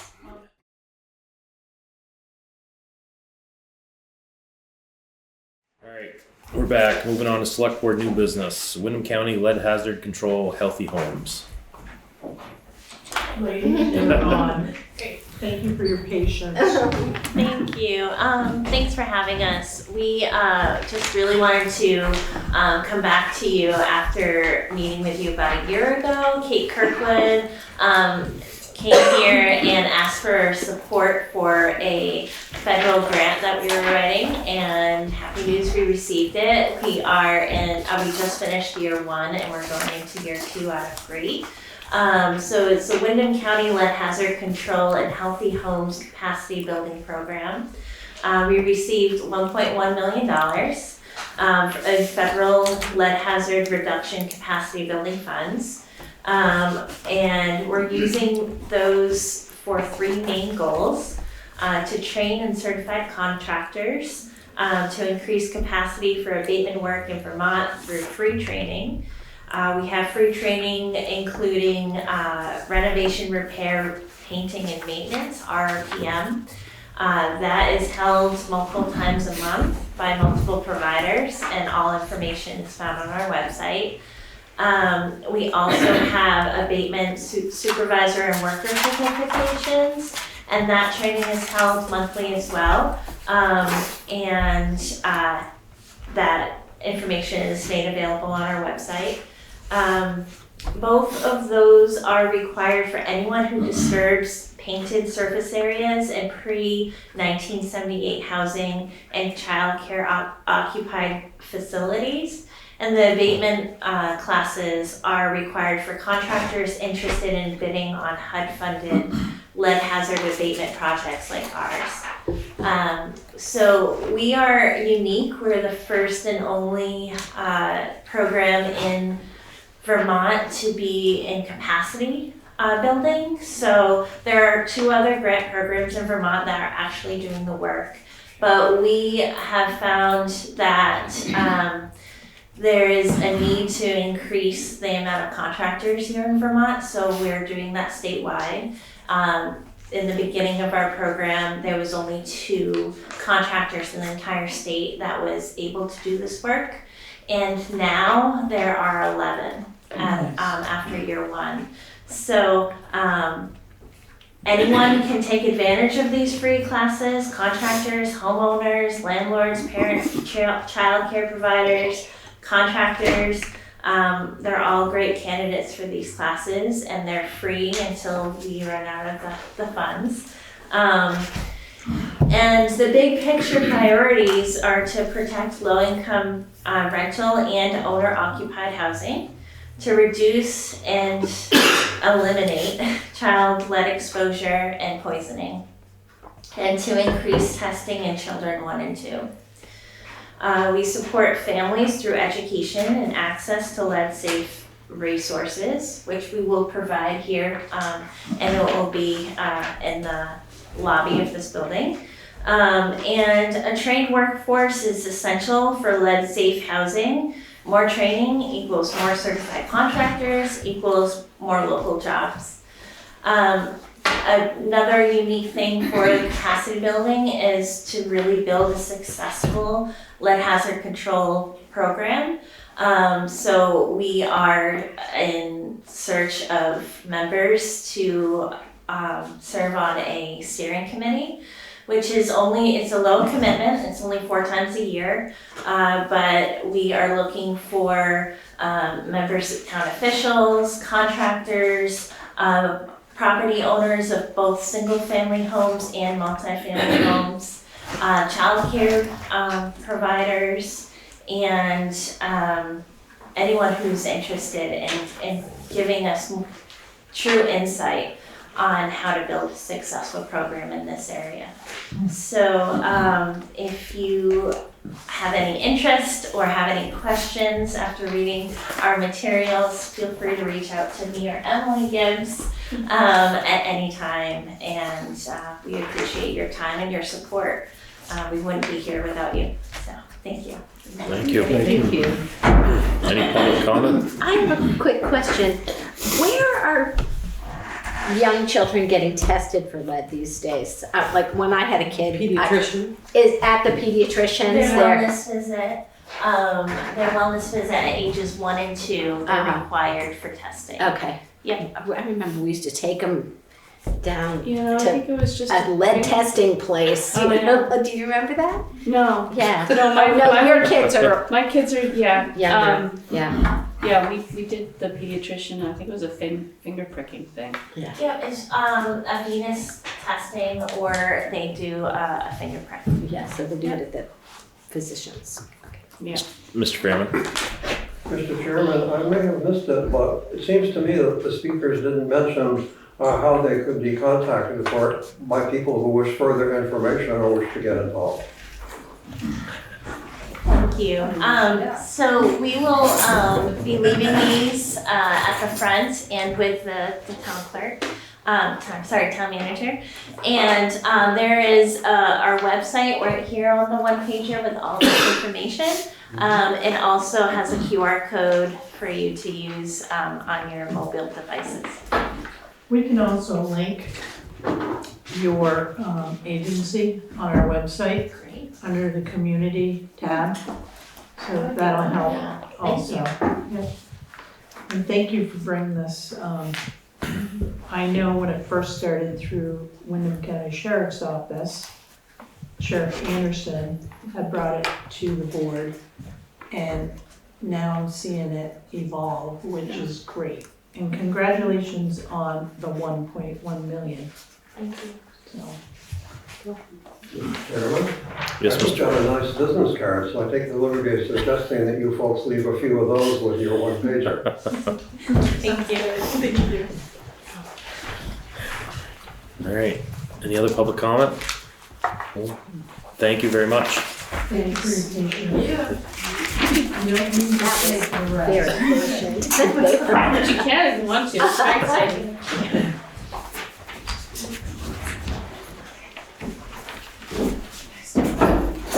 All right, moving on. VTrans Town Road and Bridge Standards. To Karen? Yes, so in your packet is the state of Vermont, VTrans Town Road and Bridge Standards. Towns, municipalities are requested to review the information inside the packet and adopt these town road and bridge standards. I will note that Putney does have certain standards as well in the highway access ordinance. The state of Vermont did update their town road and bridge standards as of 2019, so this is a new version. And the major changes to the optional standards, section 4 through 8, apply to section 5, drainage crossings. With the storms that we are having, most municipalities through the municipal roads grants program that is funded through the state of Vermont, there's certain criteria. So if you have a culvert that washes out or it's plugged up all the time, when you replace it, you have to replace it with a larger size. So you're upgrading infrastructure such as culverts. And roads also require a certain depth of material. So that's all in this roads and bridge standard through the state of Vermont. So I do recommend that we do adopt these. Some of the funding does come from adopting these, and we do it every year. I make the motion to adopt the town road and bridge standards for Putney. Second. Any public comment? All in favor? Aye. Thank you, folks. All right, Bridge Project Community Questionnaire. In your packet is a questionnaire. It was sent to my office. Let me see if I can get Gemma Polson. And she is with the state of Vermont as well. She is in the Highway Division Structures section. So there's a local and regional input questionnaire. It is 4 pages. I have sent this over to the Planning Commission already.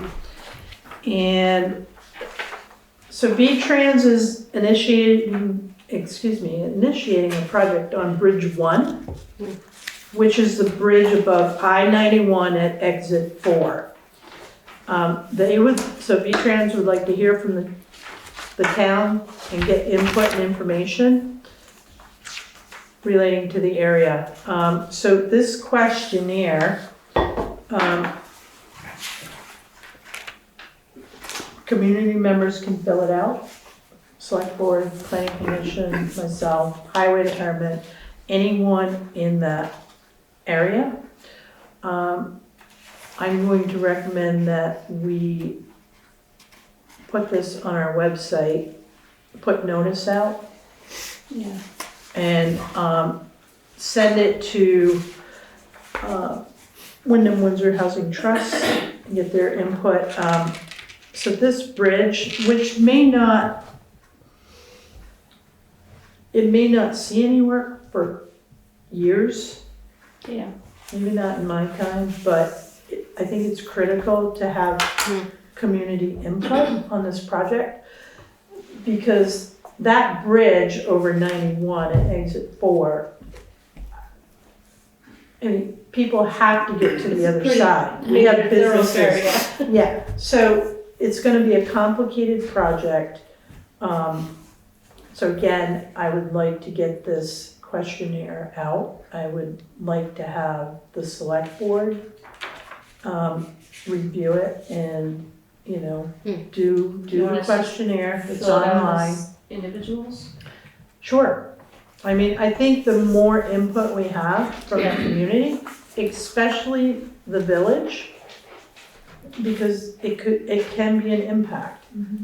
We have that triangle right there. That's an issue. We have a business right at the top of the hill. We have an apartment complex right on the off ramp. And again, and our water and sewer also, like They go across the bridge on Yes. underneath there, right? Yes, Yeah. so that is something that we have to pay attention to. So I just found out that the state will require the town to reimburse the state for any utility relocations during the project. Cool. huh? Say this again. So if the state is doing work Yeah. on a project like a culvert or a bridge, and you have utilities running across or next to it or need to be rerouted for the project or supported in some way, the state will require the town to reimburse the state for the cost of that support. Gotcha, I guess. Just found that out. Wow. So this questionnaire is due by April 11th. Okay. And again, I will get it on the appropriate platforms. I think, any opportunity we have to announce this before April 11th, we should. Can it be filled out electronically? Yes, yep.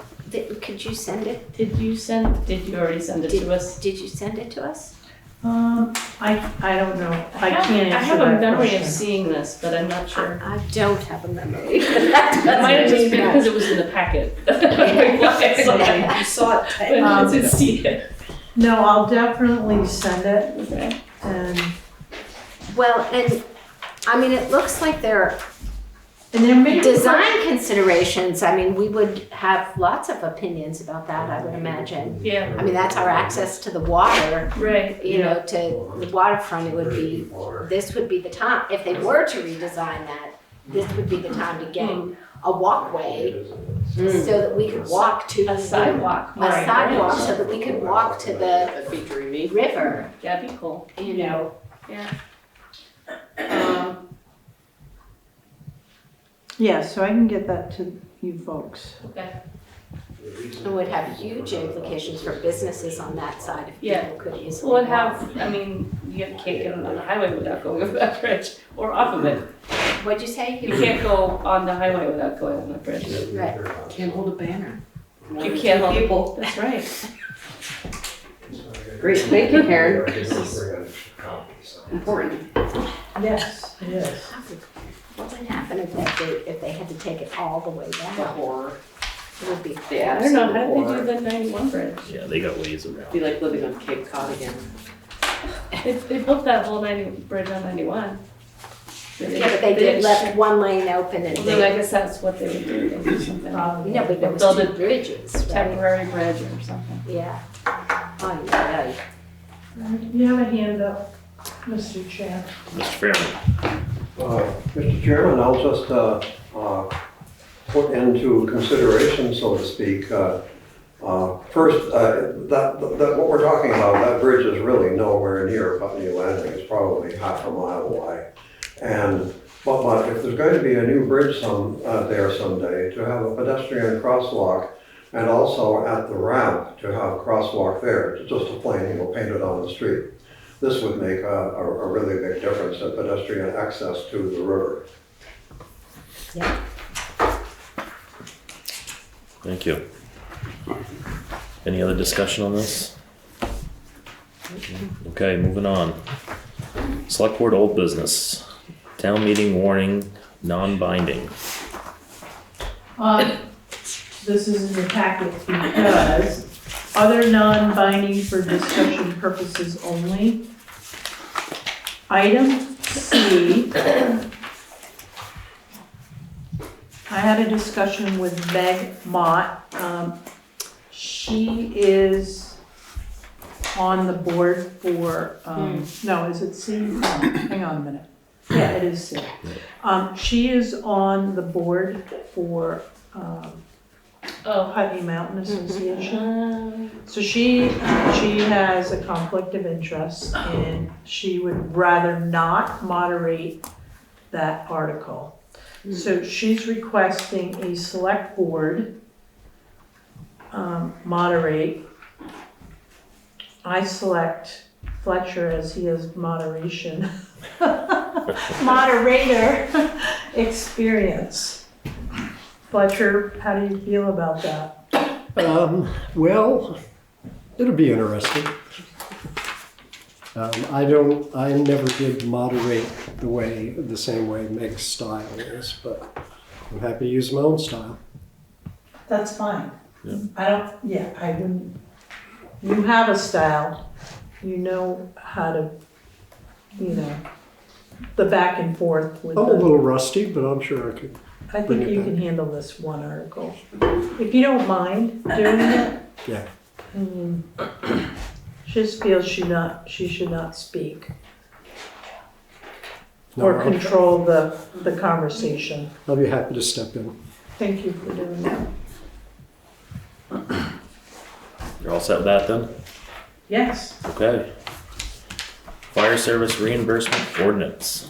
Fletcher. At long last. Well, I'm hoping that everybody has had a chance to review this, which is our final draft. The committee, which consisted of Karen and myself and Jeanette and Len Howard, worked long and hard on this, and actually we ultimately were reasonably satisfied with the result. So I think it's important that the town have a current and updated reimbursement policy, and I don't think it's necessary to go through this line by line, but if there's any questions, we can try to answer them. I read it. I thought it was super clear, and if that committee of people feel good about it, I feel good about it. Jeanette?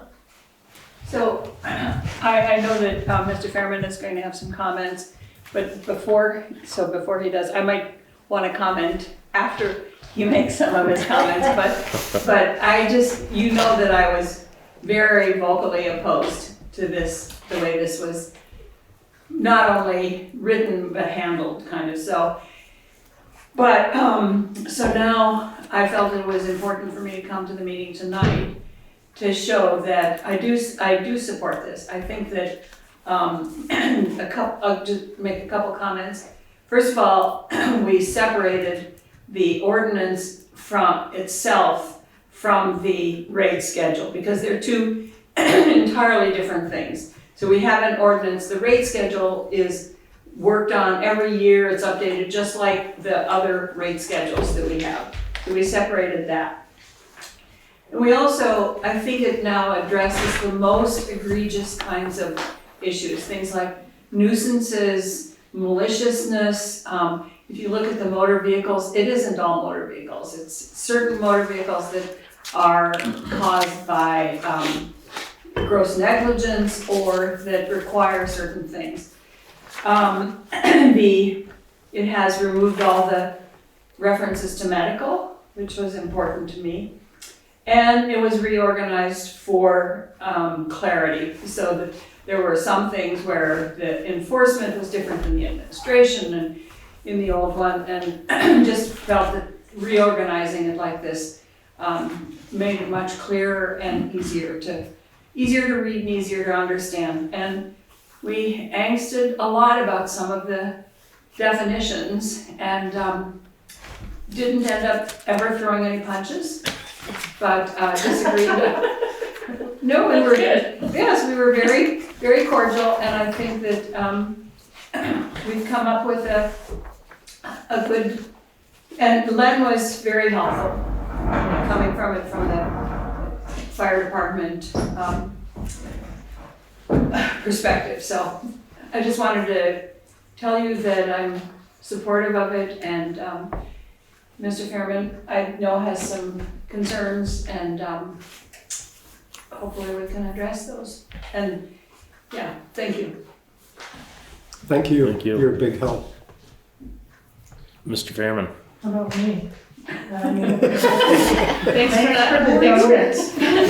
for not getting Oh into yeah, I it. had to bring donuts. I had to herd them in. I'm like, come on. Hey, it keeps the peace. That's why I bring jelly beans every week. You gotta do what you gotta do.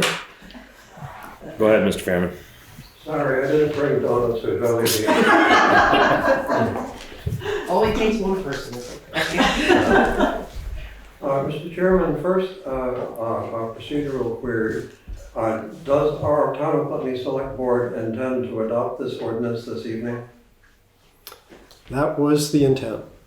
Okay, then I must be in some detail here. In Dillon's Rule, Vermont, this ordinance presumes statutory authority and cites statutory authorities that are not legally valid. It usurps the Vermont judiciary's constitutional and statutory jurisdictions as the judicial board and superior court and the presumption of innocence. It subverts long-established regional mutual aid among fire departments, 69 municipalities, and their municipal taxpayers throughout southwestern New Hampshire and southeastern Vermont. It also double bills for costs and/or expenses incurred by the Town of Putney Fire and Rescue Department while providing fire department services. I shall briefly summarize how and why these assertions are true that I detail in an annotated copy of this proposed ordinance that I shall share with you. It cites as statutory authority 20 VSA section 2963, outside aid by local fire departments, payment. Paragraph A. The political subdivision that is aided pursuant to this subchapter may reimburse the political subdivision furnishing such aid, such compensation for such services as may be agreed upon by contract between such political subdivision and the political subdivision for furnishing such aid, unquote. The contract is with the Southwestern New Hampshire District Fire Mutual Aid System that prohibits such reimbursement. Act 313 of the General Assembly of the State of Vermont of 1959, Section 1C, to provide a supply, the Town of Putney is empowered to provide a supply of water for the protection of the town against fire and for distribution and sale for private and public purposes. This does not authorize sale of water for firefighting.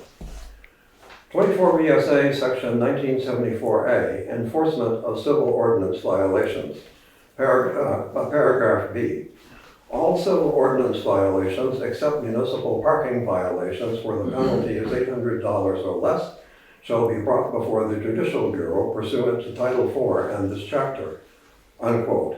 Otherwise, quote, the action shall be brought in the criminal division of the Superior Court, unquote. The Town of Putney cannot substitute itself for the judicial branch of our government to enforce ordinances and hear appeals. Quote, prima facie evidence of negligence, unquote, allegedly attested by issuance by law enforcement of a citation. For what charge? Excuse me. Issuance by law enforcement of a citation for what charge is not guilt within the American judicial system, wherein every defendant has the right to and benefits from the presumption of innocence. See, for example, the Supreme Court of the United States in Taylor versus Kentucky, especially when the Town of Putney has substituted itself for the judicial branch of our government. This invoicing is double billing of residents of the Town of Putney for which there is no nor can there be any legal authority. Residents of the Town of Putney already have funded via their property taxes paid or payable as owners or tenants the annual budget of the Municipal Putney Fire and Rescue Department. I have confirmed officially that most property insurers avoid double billing by denying claims for services provided by a municipal fire department within that fire department's territory.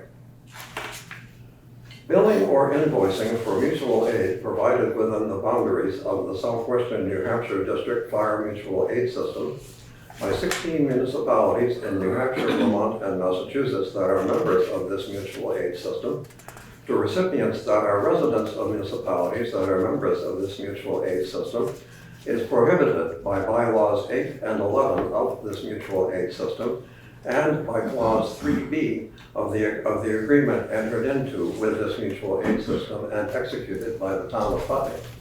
Now, in that regard, were I a lawyer, I could say that I have briefed the matter of the Southwestern New Hampshire District Fire Mutual Aid System. But because I am not a lawyer, I can say that I have done similarly, and I'm going to share with you two documents. One being the proposed ordinance annotated as I have summarized above. You will see that my assertions are in italics so that they are easily recognizable. And I'm also going to share a 2-page memo, the subject of which is Southwestern New Hampshire District Fire Mutual Aid System, in which I tell you all of the relevant bylaws and the details from our contract with the mutual aid system. So I offer these to you in the hope that perhaps we can have further discussion before it is adopted. But of course, there are always alternatives for proceeding. So once again, I'll offer these to our town manager, and here's the other one, which is regarding the mutual aid agreement. I want to say in that regard that I am not faulting anyone here because naturally, as a town government, you all have been considering this from the perspective of the town of Putney. But it turns out that, and I was unaware of this until I looked into it, that we are part of a much bigger picture, being the mutual aid system, in which there are bylaws and in which there is an agreement that the town of Putney signed. In fact, Ms. White here was one of the signers back in 1991. So we are bound by certain things, and of course, as far as enforcement and appeals, the Vermont statute says that that is within the jurisdiction of the Vermont judiciary as the judicial bureau and in the event the Superior Court. So that part right there, enforcement and appeal, that violates state law. You cannot do it. The law, I've quoted the law, which says that that enforcement must be brought to the Judicial Bureau. Now, as for the rest, if you look at my memo, you will see that we are bound by bylaws that we have agreed to by signing an agreement with the mutual aid district. I guess I should further add that this discussion originated back last summer when people were talking about what the Dummerston Fire Department had done. That does not apply to us. We have a municipal fire department. The Dummerston Fire Department is not a municipal fire department. It is a Vermont domestic nonprofit corporation and a federal 501c3 a charitable organization. I asked the town of Dummerston town office whether they have a written agreement with the Dummerston Fire Department, and the answer is no, they haven't. Although town meeting every year appropriates a sum that goes to the operation of the department. We, on the other hand, are a municipal department. We are governed by municipal law. I assume that they as well are governed by the bylaws of the mutual aid district, and they probably have signed an agreement with them. But nevertheless, we have. And this is the overall context in which we are obliged to operate.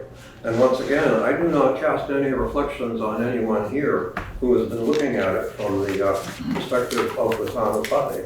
It was just, I thought, I wonder what's going on out there, so I consulted with the office of the mutual aid district over in Keene and did some research, and this is what I have learned. Thank you. Thank you. Karen, go ahead. I would suggest that we take this and send it over to legal counsel for review and opinion. Probably a good idea. A couple of points. I mean, obviously, double jeopardy doesn't apply to a civil action. But also the appeal, just because we have an internal appeal process doesn't mean that you can't appeal our decision to the Superior Court. Everybody always has that right. So it in no way contravenes the jurisdiction of the court to hear these cases. The rest of it, the mutual aid stuff, is a little too much in the weeds for me to address on the fly. Right. Yeah, I don't have any concerns about the actual ordinance and its authority, but I do feel like in general that we should send our ordinances through legal counsel before we adopt them, so I would support that. Jeanette? Yes, I think that actually is a good idea to do that. I would say that in terms of the mutual aid agreement with Southwest New Hampshire, that Brattleboro also is a member of, and they have a municipal department, and they also have a reimbursement schedule that has been in service for many, many years. They have, and Len was very helpful with that in terms of helping us to understand that. The other thing is I would not use the word reimbursement. If I was doing this from scratch, I would use it, I would say this is a town ordinance and we are going to fine you if you do certain things. If you have an unpermitted fire that gets out of control and we have to come, we're gonna fine you for it.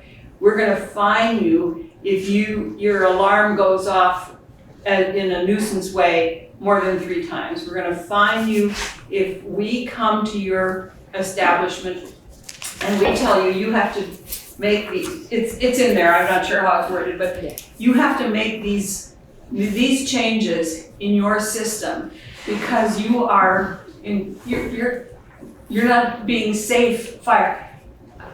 Eric yelled at me because we had taken out our smoke detectors. So did you really yell? Good job, Eric. Yeah, Eric, I know. So what I would use is I would use the word fine instead of reimbursement. We're gonna fine you if we come and tell you that you've done something wrong here and you haven't done it, we have to come again. We're gonna fine you. So I would not even use the word reimbursement because that makes it sound like we are double billing. If we use the word fine, that's what it is. We fine people for all kinds of things. We fine people for littering. We should be fining people who have an unpermitted burn that the fire department has to go to. So that's just a comment. I would never have used the word reimbursement, but that's what it was. Anyway, that's just some comments. Okay. Mr. Fairman? Mr. Chairman, 2 points to clarify to share information here. The first one is regarding Brattleboro. Reimbursement is not prohibited if at the time the bylaws were enacted, which was in 2022, the fire department had a reimbursement agreement in place. Now, possibly Brattleboro did, but Putney does not. Yeah, we Now, do. We do. Yeah, we do. We have a policy. No, we do not. In terms, it is not a matter of whether you have a policy. It is a matter of whether, because we have subscribed to a mutual aid system. We have agreed to abide by their bylaws, and we have signed an agreement, clause 3B of which says there shall be no reimbursement. That is what applies here. Now, the other thing about Brattleboro is there are 2 classes of membership in the mutual aid system. One class is dispatch members. We are a dispatch member of the town of Putney. The other is non-dispatch members. And by the way, they are grandfathered. The bylaws say there will never be another non-dispatch member. And the non-dispatch members are Springfield, Claremont, and Brattleboro, not Keene. Now, I'm a native of Springfield. I remember when Springfield basically was in the catbird seat and ran itself and didn't care about anyone else. That's why Springfield schools are not in a union school district. But we are not dealing, so what I'm saying here is the comments about Brattleboro do not apply to Putney. Now, regarding a question that a comment that a select board member made, I am now looking at the actual statute. Title 24, Municipal and County Government, Chapter 59, Adoption and Enforcement of Ordinances and Rules.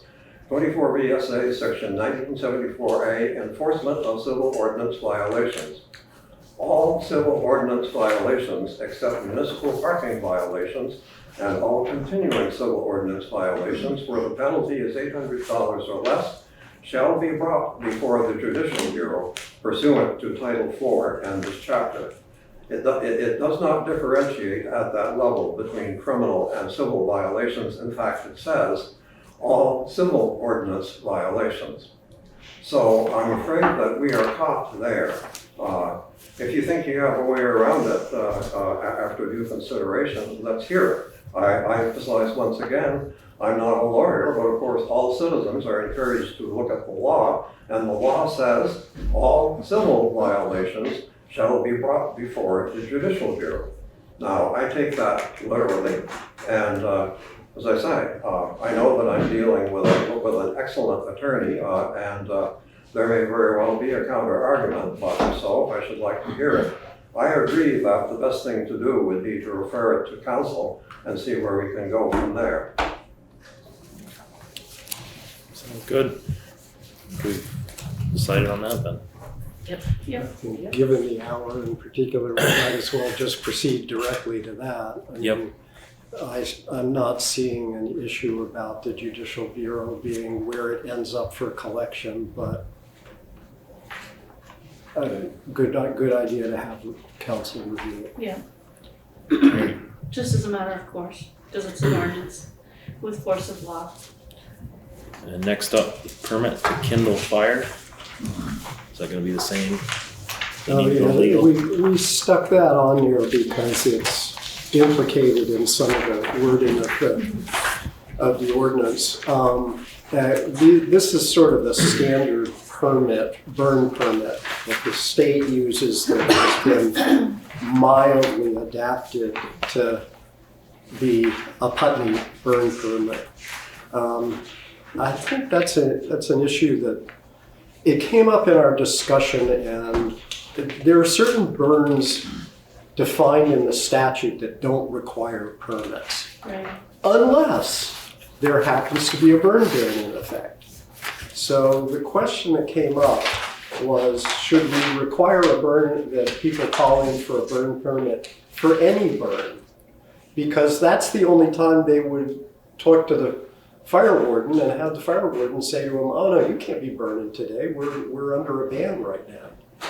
So I'm kind of thinking it might be good to not just leave it to the statute, but to make it a requirement for any open burn that somebody touch base with the forest fire warden. These permits also, although from the standpoint of the person conducting the burn, I would recommend that you get the permit signed and in hand, but that also is not required. What the burn permit does at the very least is provides us a record of who's called in.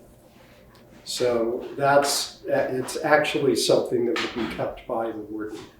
But I mean, it's a matter for a future discussion, but we might consider just making it mandatory that if you're going to burn, you should call the warden and get a permit. Or at least get told whether there's a ban. Yeah, when I moved over across from the river, one of the things that New Hampshire does that I have not seen in Vermont is the Smokey the Bear sign with what the fire. We've looked into that. They're very expensive. That was the only thing. But I haven't seen it anywhere in Vermont, and I see it everywhere in New Hampshire. Now you have to keep it updated. Yep. But you can put a little red flag on there that indicates that there's a burn ban. It's a good visual way of letting people know that they shouldn't be burning. And I think it'd be more effective than requiring people to call in every time they want to have a campfire. Make a motion that the town purchases one for the fire department. Huh? We can look up a price and we can find out. I mean, I would like to know what or we can create one. I mean, why can't we create one that just says burn? If you're gonna do that, can we get one of those lit signage boards and then you can plug in a lot of different messages? Yeah, we could do for communication. Right? I mean, I think there is grant money out for that kind of thing, actually. No, we can't do that. Why not? I can't stand those lit signs. It's too late at night right now to have this conversation. conversation. I'm Yeah. the clock, no, I'm just, You know, I just like more lights. Hey, you Well, can I have mean- rainbows on it, you can No, have whatever you want on it. the I'm fire like, warden has no, I started putting, can't stand posting on it. Facebook whatever the fire danger is, and that was really Right. helpful, Yeah. for me, but I'm on Facebook, so that helps. Right, yeah, but it's a just- conversation it's of like how best to communicate. It's like the sandwich board out here, like Yeah. everybody looks at that sandwich board, we all know when our taxes are due, because we go right by it. Right. And Not if we knew what the everyone. fire, well, okay, most of us do. If we knew what the fire danger Right. was. No, Yeah. I support the fire danger signage. Yep, we can get I just Putney don't want it to Central be School. lit, that's all. Okay, fine, we can get Putney Central School I'll have, I students got to, an idea, we can talk about it. okay. Anyway, I've always assumed that if I wanted to burn something, I had to call to get it, to just even if it wasn't to get a permit necessarily, to let them know that I was burning, so that if the neighbor called and said, there's smoke coming up there, they Russ could say, yeah, I know there's smoke coming up there, because we have a fire pit in our yard. yeah, And I call every time I'm gonna burn in it. I mean, it's, well, it depends on how visible your house is from, my house is very, the nosy neighbor, so, Yeah. I mean, yeah. but even when we lived up on Windmill Hill, I would call Westminster to get a burn permit. I mean, I think that that's just common sense that we should drill into people. If you're gonna burn, make sure that it's a safe time to burn. Heather? So what Vermont does that New Hampshire does not within the fire service is that it's very easily accessible to get on the internet of any flavor to look up which counties and where. Yeah. New Yeah. Hampshire does not have that option. I have worked in New Hampshire for 4 years as firefighter. It is hard to find it. Oh, yeah, definitely. The other It's by town. discrepancy is that in New Hampshire, you have to have a permit for a fire ring. Mhm. There's, 4 different classes. Where here, statutorily, by the state, you don't have that. Yeah. Just, there are ways. No, yeah, there are. I just, make it really obvious for people, don't burn. Coming into town, going to the campground or whatever, now is not the time to have a campfire. Mr. Fairman? Mr. Chairman, I heartily support what the select person Proctor has advocated, because in our current system, it is conditional. I was watching this last summer when we were in that I've forgotten the word they used, but something like severe drought, and there was a statewide burn ban, and then there wasn't, and then there was. Well, if you don't happen to have checked, you burn when actually it was a very, very bad idea to burn. While if it's always, you have to ask, the person you ask, who is the town fire warden, is very well informed and can tell you, actually, sorry, you can't do it right now. There's a statewide burn ban. As you know, it's pretty dry out there. It would be, making it mandatory would eliminate the uncertainty. That's true. Well, and also, it goes without saying, but if you want people to call it in, you better have a number where people can Call it in, and yeah. make that really clear what that number Yeah, is. And it's that not like person then has to be on call 24/7. 24/7 for Right. all these, summer camp cookouts in the backyard. Right. So anyways, just something to think about at another time. Yeah. Mr. Fairman, one more question? Yes, Mr. Chairman, just to clarify, on our town website, that information is there. We actually have 2 fire wardens, and their contact information is there. And actually, there's information about you're supposed to get a permit. The only difference between what Select Person Proctor and I are talking about and now is, you decide whether you need, the person out there decides whether they need to call versus you have to call. That's the difference. Yeah, but presumably the fire wardens need to sleep at some point. Anyway, let's All right. move on from that. So we're good with that then? Yeah. Yeah. All right. So we're gonna move on to executive session. Under 1, VSA 313-1, after making a specific finding that future general public knowledge would clearly place the public body or person involved at substantial disadvantage. We're inviting Karen. I hear a motion to go. So moved. Second. All in favor? Aye. Aye.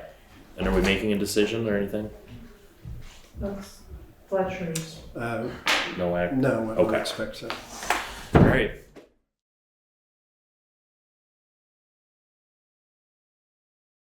All right, we're back. Come out of executive session with no action taken. Next meeting date is the 28th, the special meeting at the fire station Right, yep, the information meeting. at 10 o'clock. Mm-hmm. Oh, good catch, Eric. Well, and then the regular meeting, March 4th. The day We after. also have Town town meeting meeting. before March 4th. Yep. But we'll announce that at the February 28th meeting at the fire station, 10 a.m. Okay. I hear a motion to adjourn. So moved. Second. All in favor? Aye. Aye. Okay.